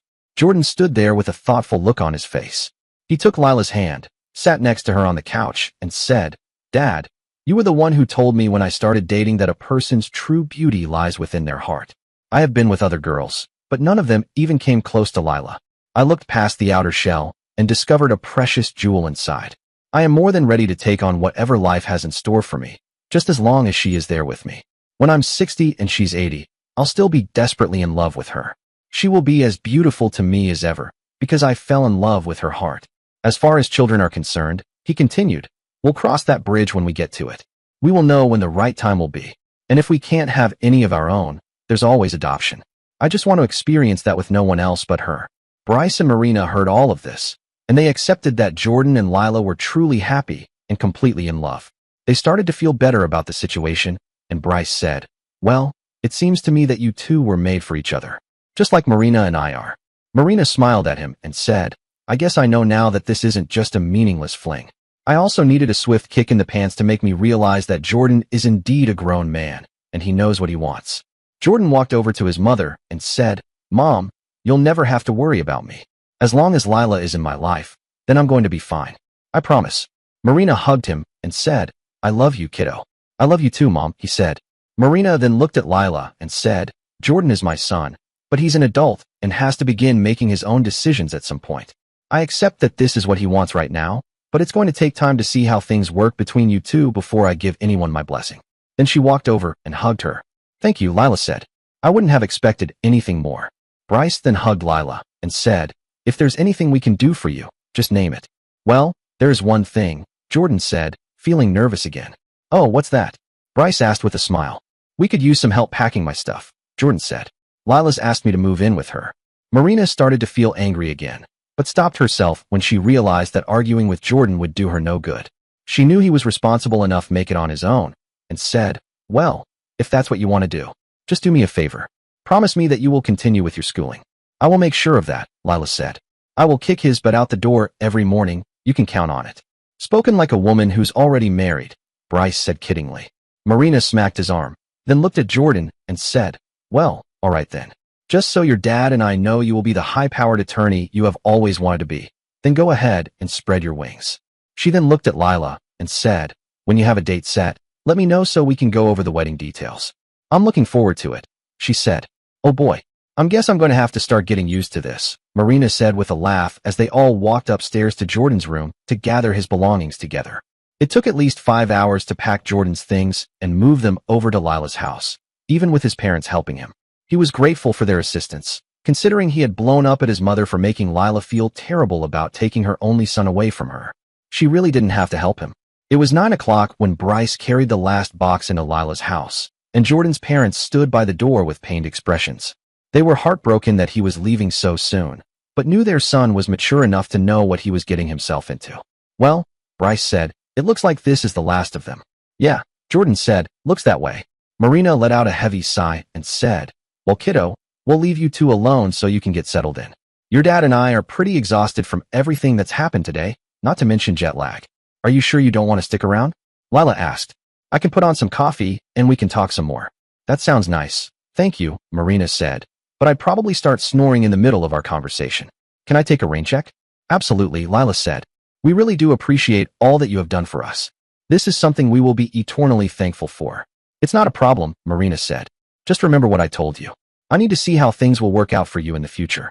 Once I feel satisfied that you two will be together for the long haul, then I'll welcome you with open arms. That's all I ask, Lila said. Marina and Bryce hugged both of them and started back to their house. Once they left, Jordan and Lila walked over to the couch, looked at each other with a smile, then collapsed as they sat down. They were dead tired from moving, but also completely relieved that things worked out better than they expected. Lila took her sneakers off and laid down with her legs over Jordan's lap. He started to give her a foot massage, which nearly put her to sleep. That feels so good, Lila said, feeling groggy. I feel so blessed to be in your parents' good graces. So do I, sweetheart, Jordan said. I feel so liberated. This is my life now, and I know that without you there to share in it, I would be totally miserable. I don't even know how I made it before I met you. You have done so much for me in so many ways, I couldn't begin to describe it. Lila sat up and said, I feel exactly the same way about you, honey. I meant what I said. You are my lifeline. My heart, my breath, my very being belongs to no one but you. I know beyond a shadow of a doubt that I couldn't go on without you. Jordan took her hand and said, I'm not going anywhere. Angel-faced, we will show my parents exactly what true love is. I'm going to make you so incredibly happy. You'll feel like you're walking on air every second of every day. Well, you're off to a good start already, Lila replied. I don't ask for anything more than what you are doing right now. Your moving in here is just the beginning of a spectacular life together. I can't wait to get started. They both looked at all of the boxes and clothes scattered around the living room. They sighed, looked at each other, and Lila asked, how about we start in the morning? Jordan laughed in agreement and said, okay, baby, let's hit the sack. I can start by sleeping next to you tonight in my new home. The grandfather clock in the living room struck the 10 o'clock hour, finally waking Lila from her slumber. She felt rested and ready to start helping Jordan unpack. She noticed that she was alone in bed and climbed out to discover that he was almost finished putting his things away. Good morning, sweetheart, Jordan said. Did you sleep well? Yes, very well, Lila said. How long have you been awake? I was up at 8, he said. You looked so peaceful. I didn't have the heart to disturb you. I wouldn't have minded, she said as she hugged him. I was looking forward to helping you. I'm sorry, baby, he said. It's all right, she said, giving him a loving kiss. Can you use my help now? Sure. You can help me decide where to put these, he said as he handed her a box. She saw that it contained posters and was surprised to see what was on them. Do I see the Beatles on these? She asked. Yep, why do you ask? I love them, she said. I'm kind of amazed that someone your age would even be into the Beatles. Oh, I've liked them since I was a kid, he said. My parents have all their albums, and I have them all on CD. I dig that classic stuff. That's so cool, she said. Who else do you like? Led Zeppelin, the Rolling Stones, Queen, just to name a few. That was when music was good. The lyrics had a lot of heart, you know? A lot of the garbage that's out today is just unlistenable to me, he said. Wow, that's yet another thing I love about you, she said. We have the same taste in music. Jordan saw how excited she was and used this opportunity to take out his Beatles' Abbey Road CD. He put it in his boom box that was sitting on the dresser and skipped to the second track. Thinking of how elated she was on their first date when he sang to her, he took her by the hand to dance with her. The song Something came on, and they reenacted their first dance together as he sang to her. Something in the way she moves attracts me like no other lover. Something in the way she woos me. I don't want to leave her now. You know I believe, and how. Lila smiled at him as she looked into his eyes while they danced. She was so filled with joy, thinking this was the perfect start to their life together. They were about to kiss when a loud banging on the front door startled them. What the hell? Jordan asked wide-eyed. Stay here, Lila said. You keep unpacking. I'll see what's going on. Lila ran out to the living room to open the door. As soon as she turned the knob, her father Frank pushed it open and stormed inside. Where's he? He said, his face flushed with anger. Where's who? Lila asked in astonishment. That little boy you've been shacking up with, he said, looking around to see if Jordan was in view. Frank smelled of Jack Daniels and cigarettes, something Lila had to get used to after her mother passed away when Lila was 16. He was never there for his daughters before or after their mother died, so Lila had no choice but to assume the role of taking over for her and practically raising her sister from the age of 11. I take it you've spoken to Diana, she said sarcastically. Maybe if you bothered to pick up the phone and call me every once in a while you wouldn't have had to hear it from someone else. Don't use that tone with me, he said loudly. You might be closing in on 40, but I'm still your father. Yeah, some father, she sniffed. You were never there for us at any point in our lives. You didn't even have the decency to show up at Gary's funeral because you were too drunk. I'm surprised Diana even has anything to do with you after the way you treated us when we were kids. And is this your way of getting back at me? Frank asked, his voice growing louder and more agitated. Living with some kid who isn't even yours? Jordan heard the argument from the bedroom and quickly rushed out, asking, Lila, who is this guy? I would like to say that he's my father, Lila said, but I'd rather think of him as some anonymous sperm donor. Jordan could smell the booze coming off of Frank from across the room and calmly said, Look, with all due respect, I think you need to go home and sleep this one off. Don't tell me what I should do, boy, Frank yelled, then looked at Lila and said, You should be ashamed of yourself. This guy is still a kid. If your mother was still here, don't you ever mention my mother with that stinking breath of yours. Lila screamed.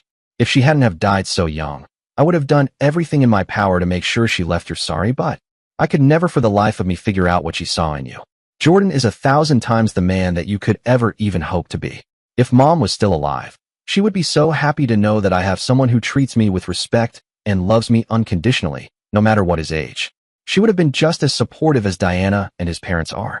Oh, so I guess now that you have someone who's better than I am, you have no reason to even acknowledge me anymore, Frank said. I'm just some worthless piece of trash to you now? Some lush who never gave you anything? You said it. I didn't, Lila said. Dad, I can't think of any time in my life that you and I sat down just to have a nice conversation. Diana and I had to grow up quickly after Mom died because you were so consumed with your own self-destructive tendencies. She and I have tried to reach you, but you keep pushing us away. I was so lost for so long, and I needed my father to lean on. You weren't there for me then, and I don't want you here now. But Lila, you can't choose this kid over your own father, Frank said. Watch me, she said as she went to the front door to open it. Jordan and I love each other, and we are going to get married whether you're there or not.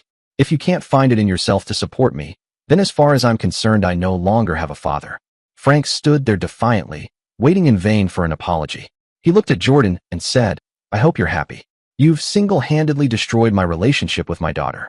No, sir, Jordan said, his blood boiling. From what I just heard, you did that yourself a long time ago. Now get out. Frank walked over to the door where Lila was holding it open. He looked at the two of them for the last time and stormed out. Lila slammed the door behind him and stood there for a moment, trying to keep her composure. Jordan walked up behind her, put his hand on her shoulder, and asked, Baby, are you okay? Without a word, she turned around and hugged Jordan tightly while breaking down into uncontrollable sobs. He walked her over to the couch and sat her down, holding on to her as she wept. It's going to be all right, honey, Jordan said, trying to console her. You're better off without him in your life. I know that now, she said. Diana and I have done so much for that man, and we've gotten nothing but grief from him. We tried our best to remain civil to him because he's our father, but it was no use after a while. Once she hears what just happened, then I'm sure she will cut him out of her own life. She needs to, Jordan said. I'm so sorry, sweetheart. I know how hard this must be for you. If it makes you feel any better, you will have in-laws who will love you. I wish I could bring your mother back, but since I can't, you can think of my parents as your own. After a long period of silence, Lila finally stopped crying. She looked at Jordan and said, I'm sorry. Why are you apologizing? Jordan asked. You've done nothing to be sorry about. This day was supposed to be the start of our wonderful life together, and then he showed up and ruined it. I feel so terrible. Baby, this was not your fault, Jordan said, stressing his point by holding onto her arms and looking her square in the eye. Our life together will be even more beautiful now that you don't have to worry about your father trying to come between us. He's an insignificant troll, and now he's gone for good. I know how that hurts you, but we still have a lifetime of love and happiness ahead of us. This was one of those difficult times my dad warned us about, and we will work together to overcome it. I never thought of it that way, Lila said. I guess it's true what they say, what doesn't kill us makes us stronger. That's my girl, Jordan said as he held her tightly once again. So what do you want to do now? I can make you some breakfast if you're up to it. You're going to cook for me? Lila said, smiling. That's so sweet. Well, not exactly cook, Jordan said. I can't even boil water without burning it. I was thinking maybe some cereal and half a grapefruit. That sounds perfect, she said with a kiss on his hand. Jordan took her hand and walked her out to the kitchen. He sat her down at the table and made her the most fulfilling breakfast she had ever had, because he made it for her out of love. 2 months had passed, and Jordan's first Christmas with Lila was fast approaching. He found a job in the men's department at Macy's of all places, and working there made him feel like a kid in a candy store. But he was saving his money for a special gift for her, and with his employee discount he was able to afford what he wanted to buy. It was Christmas Eve, so Jordan worked a 10-hour shift. When he finally arrived home at 8 o'clock, he was exhausted from running around the store catering to his customers' needs. But he had still found the time to make his special purchase, and when he thought of the look on Lila's face when she saw it, it motivated him to stay up until midnight so he could give it to her. Baby, I'm home, Jordan said as he walked in the house. He was thrilled to see that Lila had brought home a live Christmas tree, and he loved the smell of pine that filled the room because of it. His parents always settled for artificial trees when he was growing up, so this was a welcome sight to him. Hey, sweetheart, Lila said as she ran up to greet him. What do you think of it? It's beautiful, he said as he kissed her. How did you get it here in that little car of yours? Your parents and I went and picked it out, she said. We took your dad's truck. They even helped me bring it in and set it up. Wasn't that sweet of them? Wow, it sure was, Jordan said surprised. They never went to that kind of trouble when I was a kid. Well, as we were on our way to the lot, Marina told me that since this was our first Christmas together, it should be extra special, Lila said. I mentioned that we always had live trees when I was growing up, so we went and found one that would be perfect. She knew having this would only make our first Christmas even more memorable. It looks as though she may be getting closer to fully accepting our relationship. Well, hallelujah, Jordan exclaimed. Now that's what I call a true Christmas miracle. Lila laughed and said, well, I think I've given the branches enough time to settle. So how about we decorate it? Let's do it, Jordan said. After the tree was completed, Lila turned off all the lights. She and Jordan stood in front of it admiring the colored lights, shiny ornaments, and the fiber-optic animated angel on top. They sat down on the couch holding their glasses of wine. You know something, Jordan said. That angel on top of the tree must have been modeled after you. The only difference being you are way more beautiful. Thank you, sweetheart, Lila said as she kissed him. This has already turned out to be the best Christmas of my life. It can only get better, baby, he said. I can't imagine how, she said teasingly. Just having you here is enough for me. Just wait until the clock strikes midnight, he said. We are allowed to open one gift from each other at that time. Really? Lila asked enthusiastically. I've always waited until the morning. I can't wait to see your reaction to what I have for you, he said. There's no way I'll be able to sleep tonight unless I give it to you before then. Luckily for Jordan, it was 5 minutes to 12. He counted down the remaining minutes out loud, just to entice Lila even more. Oh, come on, Jordan, Lila said, losing control from her excitement. Do we have to wait until exactly midnight? Well, it's not quite Christmas yet, is it? He teased. We still have 45 seconds to go. Grr, Lila exclaimed. Jordan let out a hearty laugh and said, all right, baby, we can open them now. I think I've tortured you long enough. Jordan went over to the coat closet and took out a small wrapped box from his jacket pocket. Lila also had a small wrapped box for him. This worried him for a second because he was thinking that she may have gotten him the same thing, and that would have ruined his surprise. Merry Christmas, angel face, he said as he handed her gift to her. Merry Christmas, my darling, she said. You open yours first. Okay, he said as he started to tear open the paper. When he saw the box was from Macy's, he started to feel panicky. It looked exactly like what he had for her, But he was overjoyed when he saw the stainless silver ESQ Centurion chronograph watch he had admired when they first went shopping together. "Oh, baby, this is beautiful," he said. "Thank you so much." "You're welcome, honey," she said. "That's not all. Read the back." Jordan took the watch out of the box and turned it over to see there was an inscription that read, "Love you forever. Eternally yours, Angel Face." Jordan looked at Lila and said, "My God, I don't know what to say. This is just so." He paused, then said, "I love you so much." "I love you too, sweetheart," Lila said. He gave her a long kiss and said, "Okay, your turn." Lila smiled and started to open her present. Jordan was beyond excited, and he sat up and braced himself for what was sure to be quite a reaction. When she opened the box, she immediately started to cry when she saw matching 14K gold wedding bands. "Oh my God," she said, her voice shaking from emotion. She then noticed they were engraved with their initials. JSW for Jordan Stephen Walker, and LMW for Lila Marie Walker. Lila was speechless. She sat there staring at them, the look on her face enough to make Jordan's own eyes well up. "Oh, sweetheart, I love them," she said quietly. She then looked at Jordan and said, "I am so in awe of you. You have done more than I could have ever asked for to show how much you love me every day, and then you go and do this. You are the one the angel is modeled after." They hugged each other in such a way it nearly frustrated them. They couldn't just crawl inside each other and stay there forever. "I was thinking we need to start making wedding plans right away," Jordan said excitedly. "I can't wait to make you my wife." "Oh, baby, you name the date, and I will be there," she said. "I know we were talking about waiting until I was halfway through law school," he said, "but I want us to get married right after I graduate in June. I wish we could just run out right now and find a justice of the peace, but I know it takes time to plan the perfect wedding.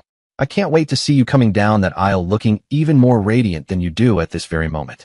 "Oh, Jordan, I can't wait for that either," Lila said, tears flowing. "Let's look on the calendar and pick the date." They went to the kitchen and flipped the calendar ahead to June. Lila grabbed a pen from the counter and circled the date, June 23rd, then looked at Jordan for approval. He smiled and nodded his head in agreement, then picked her up in exhilaration. It was 9 o'clock Christmas morning when Lila and Jordan were awakened by a knock on the door. "I'll get it," he said. Jordan went out to the living room and opened the door to see his parents on the other side, holding gifts for him and Lila. "Merry Christmas, kiddo," Marina said with a smile. Jordan was thrilled to see his parents. He and Lila were planning on going to their house later in the day, so seeing them come to him was heartwarming. "Hey guys, Merry Christmas. Come on in," he said, still trying to wake up. "I can't believe you weren't up at the crack like you were when you were little," Bryce said as he hugged his son. "Lila and I were up pretty late last night," Jordan said. "We exchanged one gift at midnight. I wanted to keep our family tradition alive." "That's great," Marina said with her own hug for him. "So, can we see what you got for each other?" Jordan picked up the watch Lila gave him and showed it to his parents. "Wow, that's really nice," his mother exclaimed. "Check out the back," he said. Marina turned it over and read what Lila had inscribed for him. She had a heartfelt smile on her face, then looked at him and teasingly said, "Angel Face, huh?" Jordan blushed a little, which made his mother laugh. "That's such a romantic name to give to the woman you love," she said, then looked at Bryce and asked, "How come you've never given me an affectionate nickname like that?" "Thanks a lot, Jordan," Bryce said jokingly. "You've really put me on the spot now." Lila walked out to the living room and was pleased to see Jordan's parents sitting there. "Good morning," she said. "Merry Christmas." "Merry Christmas to you," Marina said as she walked over to give her a hug, making Lila feel especially good. "The watch you gave Jordan was very nice," Bryce said. "What did he give to you?" Lila smiled at Jordan and picked up the box containing the rings. She handed it to Marina, and when she opened it, she let out a surprised gasp. "Oh my goodness," she said. "These are just beautiful. Does this mean what I think it means?" "I think so, Mom," Jordan said. "Lila and I have decided to get married a couple of weeks after I graduate." Marina was stunned, but not angry. Her feelings of worry and anxiety over their relationship had begun to wane when she saw how happy they were over the last few months, and she felt this was a confirmation of their undying commitment to each other. She couldn't have been happier for them. "That's wonderful," she said, her bottom lip quivering at the thought of her only son getting married. "Mom, are you okay?" Jordan asked when he saw her emotional expression. "I'm fine," she said. "I just can't believe you're getting married. I knew it would happen eventually, but now that it will be here sooner than I expected, the reality of it is just now starting to sink in. I know I'm going to be a basket case on your wedding day." "That's understandable," Lila said. "I'm sure I will be a bundle of nerves myself, but once I start to walk down the aisle and I see Jordan waiting for me at the other end, it will all be worth it. You said we could start going over all the details once we had a date set, and I'm letting you know that it will be June 23rd. Oh, And one more thing, she said as she looked at Bryce. Since my mother is deceased and my father won't be able to make it, would you be so kind as to give me away? Bryce smiled and said, I would be honored. He then walked over to her and gave her a big hug. Marina picked up one of the gifts she had for the two of them, handed it to Lila, and said, well, I guess now this is more than just a Christmas gift. Think of this as an early wedding present. Jordan and Lila both started to tear the paper off at the same time. Inside the box were two antique crystal candlesticks that Jordan instantly recognized as the ones that belonged to his great-grandmother. Mom, you didn't, Jordan said, getting emotional himself. Marina, these are stunning, Lila said, unaware of the meaning behind them. She then saw the look on Jordan's face and asked, is there something wrong? No, nothing at all, Marina said. Those candlesticks have been handed down in our family for generations. They have been given as a gift to every woman in our family that has gotten married. My grandmother gave them to my mother, then she gave them to me when I married Bryce. I knew once it was Jordan's turn, then this would be something that could be passed on to him and his wife. Lila was touched by Marina's gift and the sentiment behind it. She walked over to her and thanked her by giving her a hug. Once the holidays are over, then we can get right to work on your wedding, Marina said. Sounds great to me, Lila said. The four of them opened their gifts for each other and spent the day together as a family. This was something Jordan and Lila felt so blessed to be a part of and looked forward to the day when they could add their own children to the mix. To Jordan, the months before his wedding seemed to drag by. It was May, for weeks until their big day. Lila and his mother were still hard at work on making the arrangements, and the time had come for him to start looking for tuxedos. He set up a date for himself, his father, and Blake, whom he asked to be his best man. Blake felt honored to be included and graciously accepted. They made their way to Men's Warehouse to get fitted. So, Big J, Blake said, this Diana chick I'll be walking with.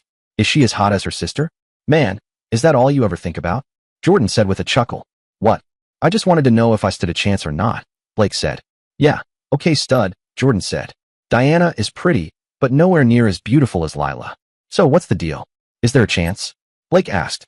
Well, why don't you try some of that smooth talking on her when you meet her? Maybe flash that dazzling smile of yours and see if that works. But what if it doesn't? Let me put it to you this way, Jordan said. Diana is the type that will start beating you over the head with her purse if you say or do the wrong thing. Yeesh, Blake said. I think maybe I'll try and charm some other young lady then.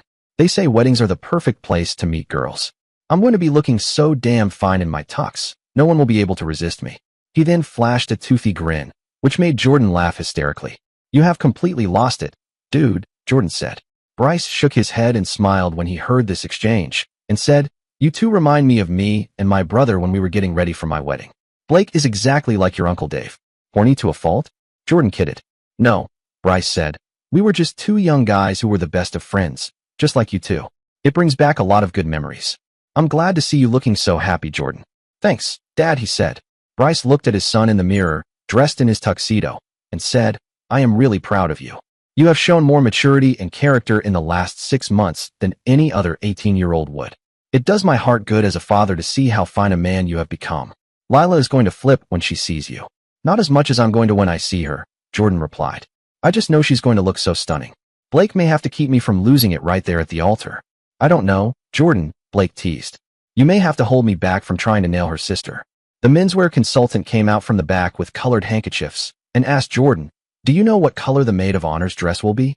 Oh yeah, Jordan said as he pulled out a piece of paper from his wallet. Lila wrote this down for me.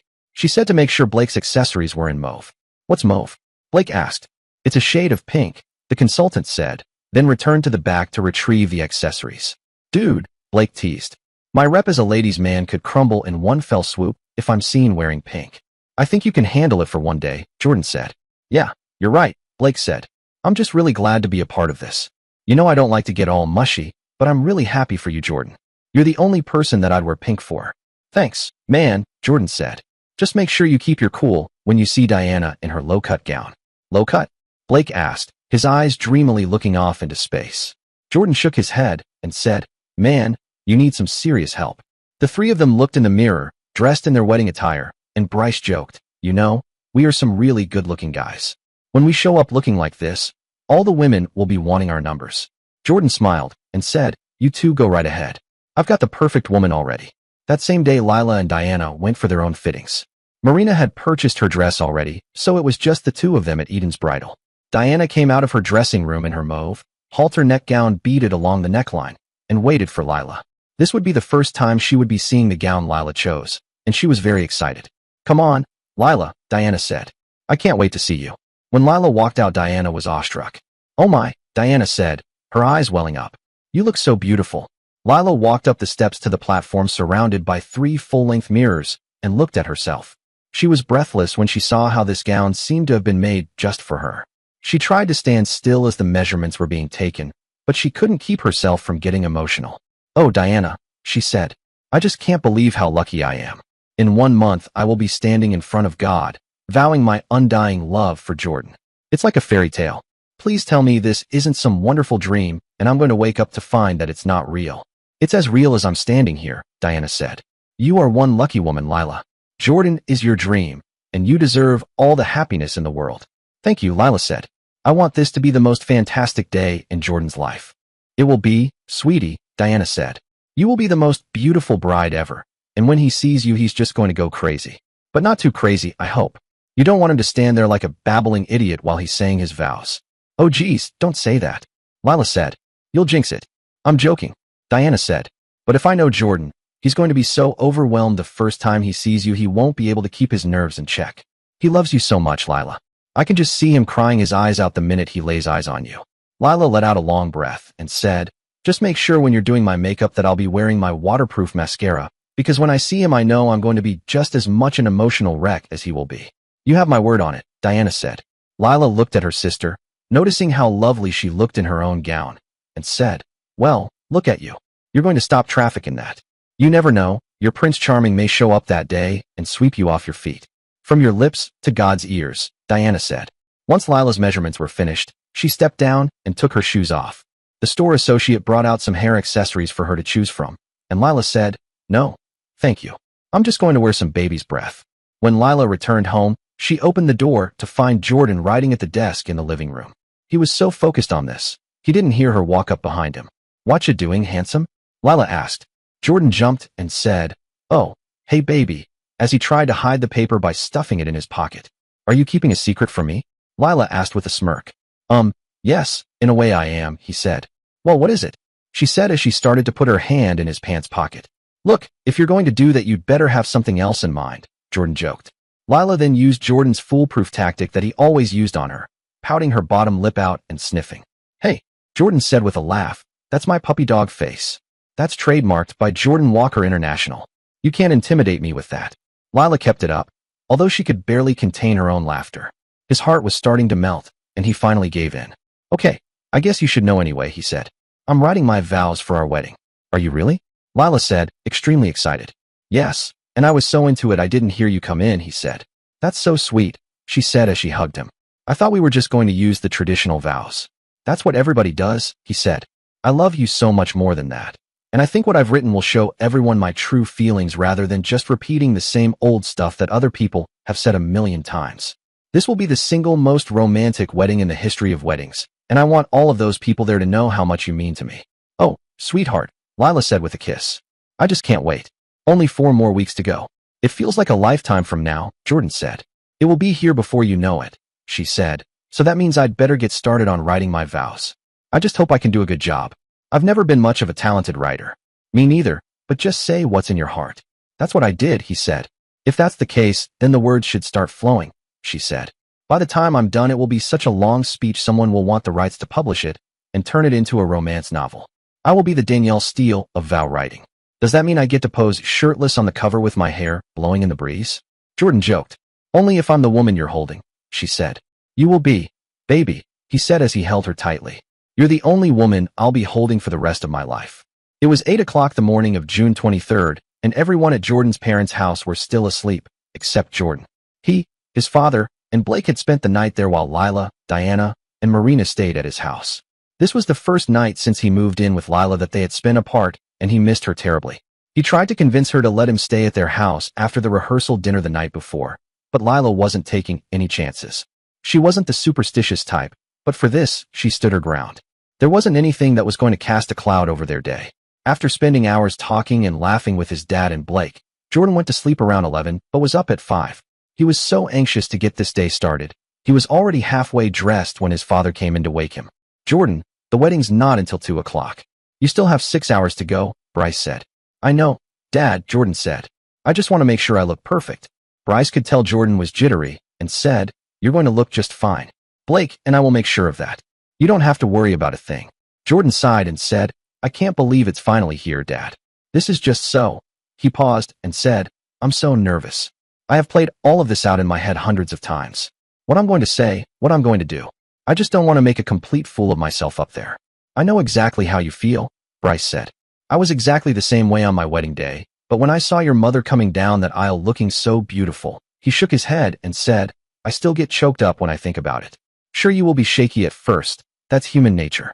But I'm telling you now, when you see Lila, you will be amazed at how your anxiety will just melt away, because you know this is the woman you love and want to spend the rest of your life with. Jordan heaved a huge sigh and said, Dad, I just want you to know that I'm honored to have you here to help me with all of this. You've been a great father, and for the rest of my life, I will be grateful for all you have done for me. Bryce, who had never been the emotional type, surprised Jordan when he saw tears welling up in his eyes. He then hugged his son and said, I love you, Jordan. I love you too, Dad. Bryce then took a deep breath and said, Come on, let's go get that lazy lump of a best man out of bed. We have a lot of work to do. But first, do you want some breakfast? Oh, Dad, Jordan said as he was holding his hand over his stomach. I have a lump the size of a bowling ball in my stomach.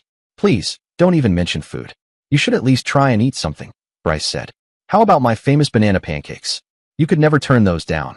Well, Jordan said, knowing how much he loves his dad's pancakes, you talked me into it. I could try to eat 1, or 2, or 5. Bryce laughed and put his arm around his son. They walked down to the spare bedroom where Blake was sleeping. Yo, get up, man, Jordan said as he banged on the door. Huh, what? Blake said in a fog. He then looked at the time and said, Dude, it's only 20 after 8. Don't make me have to come in there. Jordan joked. Oh, all right, Blake said as he dragged himself out of bed. He opened the door with his eyes half open, and Jordan said, Good morning, sunshine. Ugh, Blake said, making Bryce and Jordan laugh. Come on, wake up, dude, Jordan said as he mussed Blake's hair. We've got a big day ahead of us. Dad's making breakfast, so make yourself gorgeous and come downstairs. Okay, just do me a favor, Blake said. What's that? The next time you make me your best man, make sure your wedding's at night, Blake said with a smile. It should be illegal to be awake before noon on a Saturday. I can't promise you that, Jordan said. This is my one and only wedding, so tell that to the next guy who has you in his. Now come on down and eat. Okay, I'll be right there, Blake said.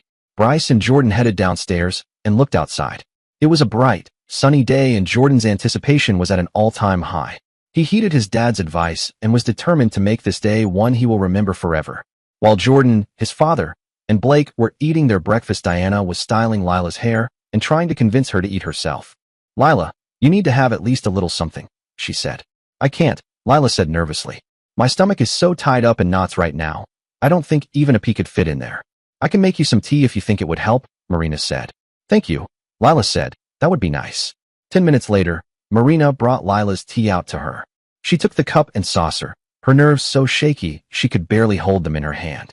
Lila, keep cool, Diana said as she took her tea from her. Remember, this is your dream come true. Oh God, I know it is, Lila said. I just can't help being anxious. I want this day to be so special, especially for Jordan. Marina walked over to her, took her hand, and said, It will be, Lila. We have gone through so much planning together to make this day perfect. I promise you that with me and Diana by your side, we will do everything in our power to make this the most beautiful, exciting day of your life. You have made my son the happiest he has ever been, and as his mother I will forever be indebted to you for that. I am honored to be your soon-to-be mother-in-law. Lila was moved to tears by Marina's words and stood up to hug her. Thank you so much, Lila said. That means the world to me. Diana smiled dolefully and said, Okay, you too. Break it up. You're going to make me start with the waterworks. They all laughed, and Lila sat back down so Diana could continue with her hair. 3 hours had passed, and all Lila and Diana had to do was get into their gowns. Marina was already dressed in a lovely powder blue silk mother's dress, and was very excited to see how they were going to look. Diana emerged first, posing like a game show model to Marina's applause. Oh my, Marina said excitedly. You look fabulous. So where's the bride? Lila emerged next, wearing an ivory chiffon halter neck gown with silver embroidery and a ruffle flowing down the back. Her hair was pulled up and back with soft ringlets framing her face, baby's breath carefully pinned throughout the style. So how do I look? Lila asked. You are gorgeous, Marina said. Now I can finally see why Jordan calls you Angel Face. You look like an angel. Lila thanked her and looked at the time. It was approaching noon and the limousine was set to arrive in half an hour. Oh my God, she said, her voice shaking as panic started to set in again. Look at the time. Do I have everything? Where's my bag? Where's my vows? Holy shit, where are the rings? Diana laughed and said, calm down, Lila. Your bag is right there on the chair with the vows inside, and Blake has the rings. Everything is under control. We still have some time before the limo comes, so sit down and try to relax. Lila sat down on the couch, and Marina said, wait. I almost forgot to ask. Do you have something old, something new, something borrowed, and something blue? Well, my gown is new. My garter is blue, and I have an old buffalo head nickel my mother kept as a good luck charm inside my shoe. I don't have anything that's borrowed. I think this will do, Marina said as she handed her a velvet box. Lila was breathless when she saw a pair of 1-carat diamond stud earrings. Oh, Marina, Lila said. These are just too valuable. I couldn't possibly accept them. I insist, Marina said as she started to put them in Lila's earlobes. Now you have everything you need. Well, almost everything, Lila said. All I really need now is Jordan. It was 1:30 when the guests started arriving at the church. Jordan peeked out the door from the room behind the pulpit and was amazed by how many people there were. It looks like standing room only out there, he said to his father. Bryce then took a look himself and said, well, your mother did say she was expecting at least 100 people to show. 100? Jordan said, wide-eyed. I didn't think we even knew that many people. Well, between our family and Lila's there was more than we thought, Bryce said. Blake then looked out and said, any hotties in the house? Jordan laughed and said, can you try and keep your hormones in check? We are in a church, you know. Yeah, okay. But I can't promise you that I won't be chasing some lovelies at the reception, Blake said. Bryce heard a knock on the back door and opened it to find Marina standing on the other side. Well, hello there, she said to her husband. Don't you look handsome?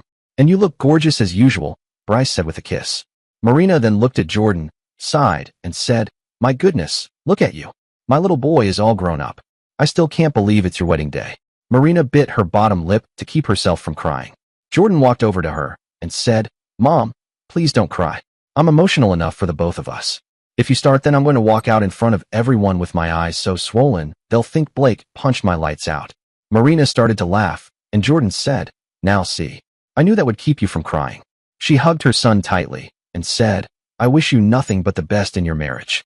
Lila is a remarkable woman, and she loves you so very much. I hope your life together is blessed with love and happiness beyond your wildest expectations. They parted. Then she put her hands on his face and said, and lots of grandbabies.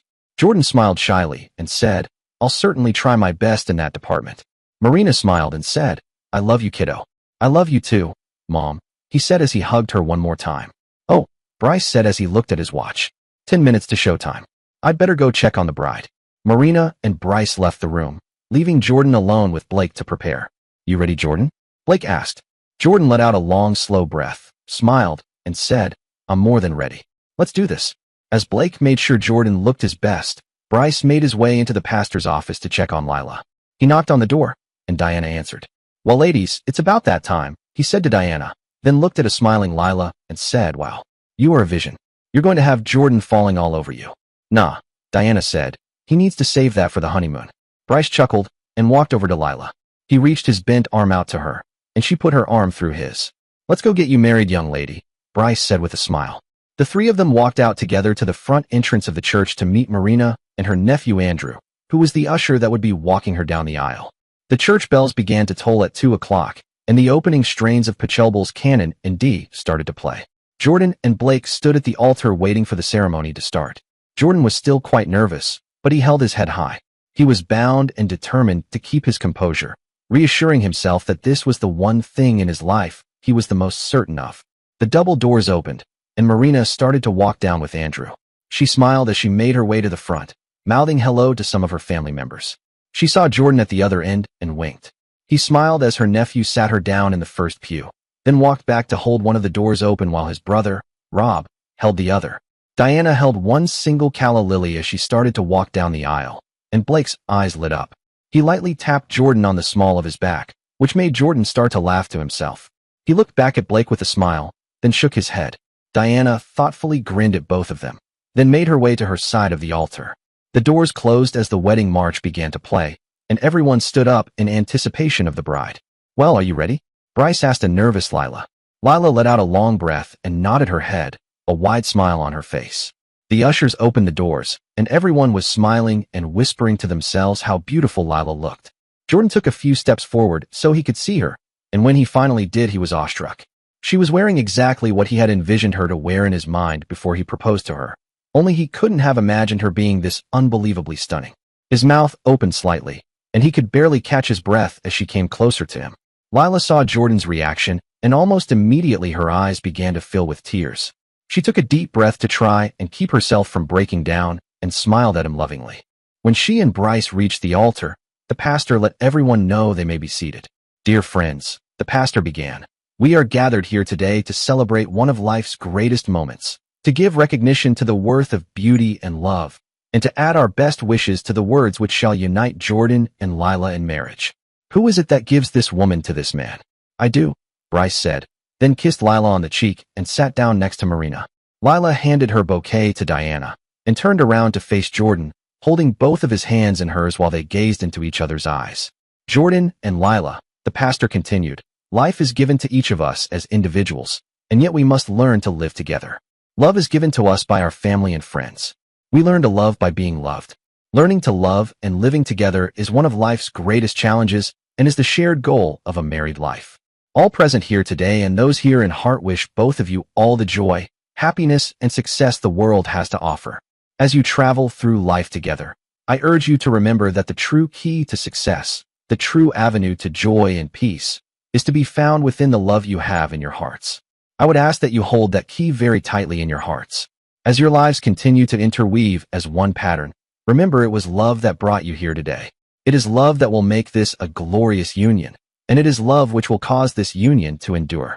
At this time, Jordan and Lila would like to recite the vows they themselves have written as a true expression of their love and commitment. Jordan smiled at Lila and started to read from his paper. "My dearest Lila, if someone had told me a year ago that I would be standing here today marrying the woman of my dreams, I would have never believed them. I have been to many places, seen many things, but have never been anywhere that I could truly call home. Then the day came when I first looked into your beautiful green eyes, and I knew my home was in your heart the entire time. Your beauty, spirit, and loving nature captivated me from the very instant we met. Today, as I stand here before you in the presence of loved ones and friends, I pledge my life to you. That woman who stole my heart last August, who every day continues to bring me more happiness than I could ever ask for. Now and throughout all eternity, I will love you without ceasing. I ask that God bless our marriage and provide us with the wisdom and strength to endure all the challenges and triumphs that life will most certainly bring us. It is with absolute confidence that I say to you now, and every day thereafter, I do." Lila wept quietly throughout Jordan's declaration of love, and was barely able to keep her voice from cracking as she read her own. "Jordan, my darling, there hasn't been one day in my life since we met that I haven't felt like the luckiest woman alive. In this crazy world we live in, where there are so many things we find ourselves unsure of, you are the one and only thing I am positively sure of. I have loved you with my whole being, and will continue to love you as no other woman could ever possibly love any man. I have often wondered what it will be like many years from now, when we are old and gray. Will we share extra blankets to keep warm? Will we count the stars from our front porch rockers? Dream older, wiser dreams, or be contented with the memories we have made? Of course I can't predict the future, but I can tell you what I do know. If we use extra blankets, I will still need to hold you close to me. If we sit in our rockers, mine will be right next to yours. And no matter how old or wise we become, I'll still want the feel of your hand in mine. I look forward to whatever the future may hold, as long as my future holds you. I love you now, and will love you until the end of time." Jordan's heart was aching after Lila's reading, and tears were running down his cheeks. Lila put her hand on his face and wiped them away. The pastor motioned for Blake to give him the rings. Blake took them out his pocket and handed them to him. Wedding rings are an outward and visible sign of an inward spiritual grace and the unbroken circle of love, signifying to all the union of Jordan and Lila in marriage. Jordan took Lila's ring and said while placing it on her finger, "I, Jordan, take you, Lila, to be my wife, to have and to hold, for richer, for poorer, in sickness and in health, and forsaking all others, keep only unto you as long as we both shall live. Amen." Lila took Jordan's ring and said while placing it on his finger, "I, Lila, take you, Jordan, to be my husband, to have and to hold, for richer, for poorer, in sickness and in health, and forsaking all others, keep only unto you as long as we both shall live. Amen. They then walked up the steps and stood on opposite sides of a table with a unity candle in the center. Jordan and Lila, the pastor said, these two separate candles symbolize your separate lives, separate families, and separate sets of friends. I ask that each of you take one of the lit candles, and that together you light the center candle. They each took their own candle and lit the center one, uniting their lives as one. They then stepped back down and stood together, facing each other once again while holding hands. Let us pray, the pastor said.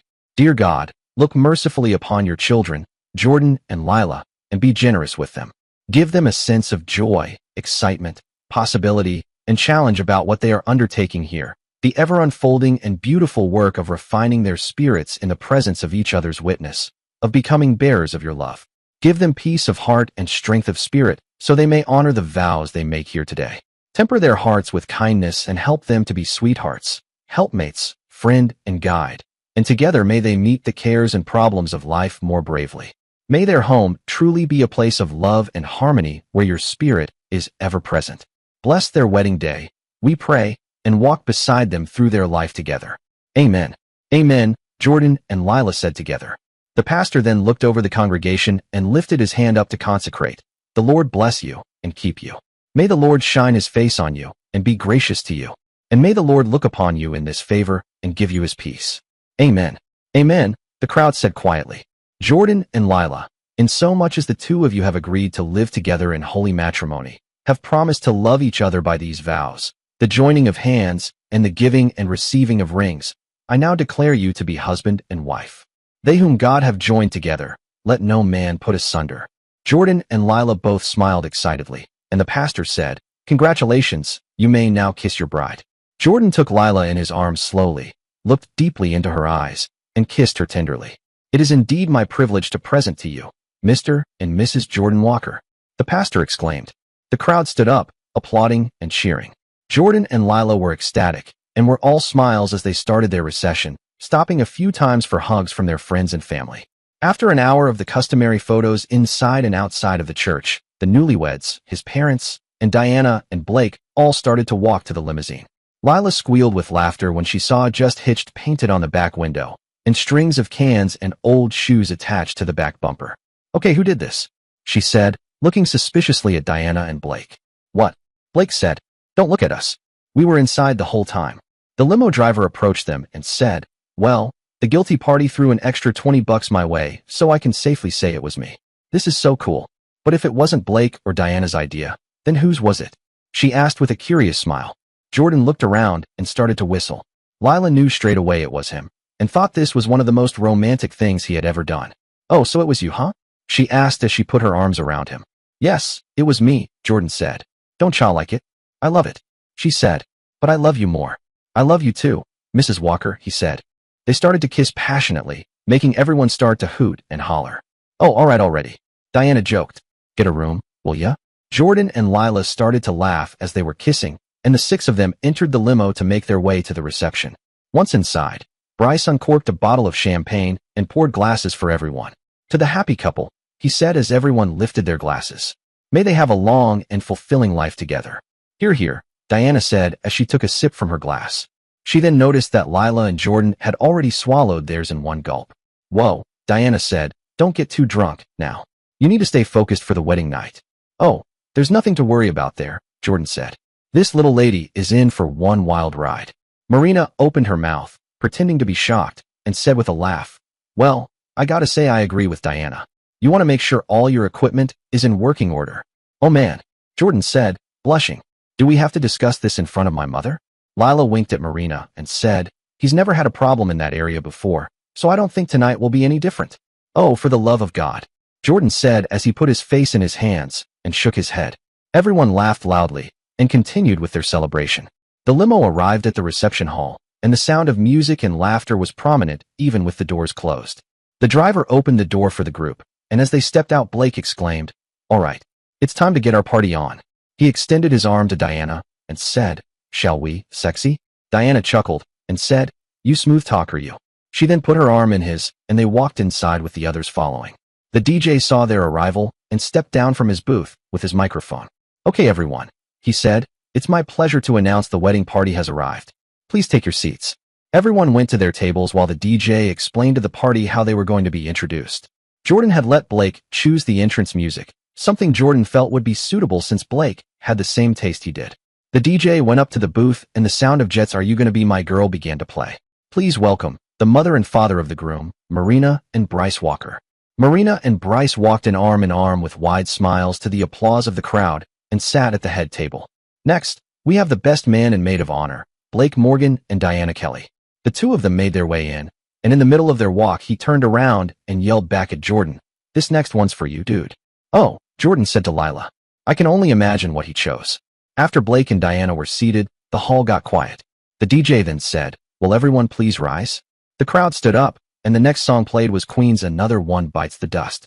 Everyone laughed, and Jordan looked at Blake and mouthed, "I'm gonna get you for this." Now, it's my pleasure to introduce to you for the first time in public, Mr. and Mrs. Jordan Walker. The crowd cheered and applauded wildly, and Jordan and Lila walked in.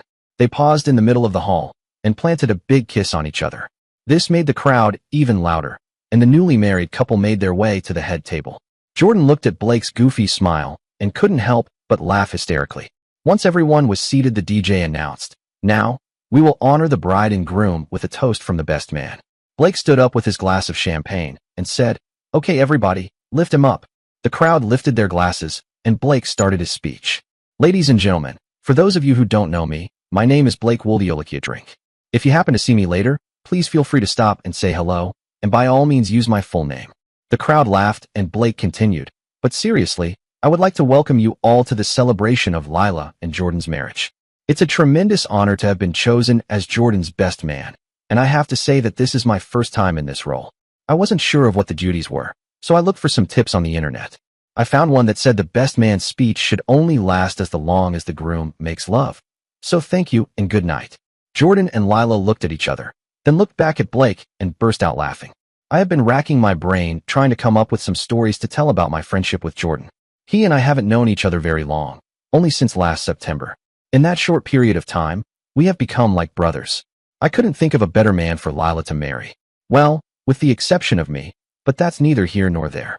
"That's right, stud," Jordan said with a laugh and put his arm around Lila. Well, the best story I could think of was the day Jordan told me about Lila.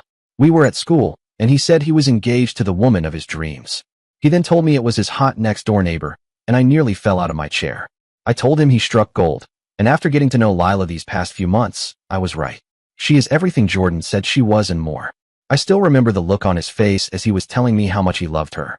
And here they are today, married for better or for worse.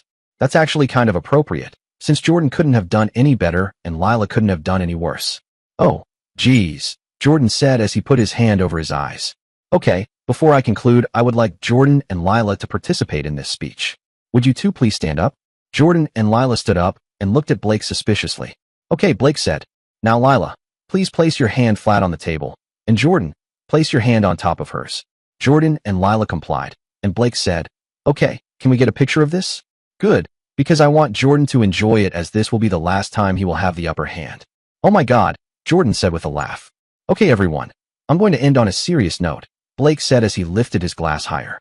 "I would like to thank Jordan for asking me to his best man, and for his friendship. You can count your true friends on one hand, and he is certainly one of those. I wish you and Lila all the happiness, good health, wealth, and a long life together. May your love be modern enough to survive the times, and old-fashioned enough to last forever." To Jordan and Lila, everyone lifted their glasses and took their sips. They all applauded and yelled out for Jordan and Lila to kiss, which they did to more hoots and hollers. After dinner, it was time for the bride and groom's first dance. Their song? Tracy Bird's Keeper of the Stars. The reception went on for 4 more hours, and it was one of the best days of Jordan and Lila's lives. Once it was over, they went home and celebrated their marriage their way, by making love until the morning light. The next afternoon they left for their honeymoon, a 10-day Caribbean cruise. Jordan and Lila's marriage was indeed one filled with joy, love, and many blessings. They went on to have 2 children, a boy named Noah after Jordan's grandfather, and a girl named Penelope after Lila's mother. Jordan went on to become a highly successful attorney, and Lila was by his side every step of the way. They also endured their fair share of hardships, 2 of which being Bryce's passing 12 years later and Marina's 5 years after that. They were also overjoyed at the wedding of Diana and Blake. Lila had told her sister that her Prince Charming would show up and sweep her off her feet on hers and Jordan's wedding day. Little did Diana know that Blake would be the one who would charm her to the point to where she would break her cardinal rule of not dating younger guys, let alone marrying them. But she overcame her fears just like her sister did, and would end up giving Lila and Jordan 3 nieces to spoil. Over the years, Jordan and Lila's love remained steadfast and strong. They held hands everywhere they went, kissed as often as they could, and eventually became the proud grandparents of 4. They were happily married for 46 years, until Lila's passing at the age of 84. Jordan finally joined her in paradise 2 years later. Theirs was a love that stood the test of time. It was something most people thought would never last, but they proved them wrong 1,000 times over. Their legacy lives on in their grandchildren, who continue to tell the story of how their grandparents met and fell in love to their own children. They make it a point to let them know that no matter what obstacles they may face, true love can overcome anything. Dear listeners, please share your thoughts in the comments section below and don't forget to like, share, and subscribe.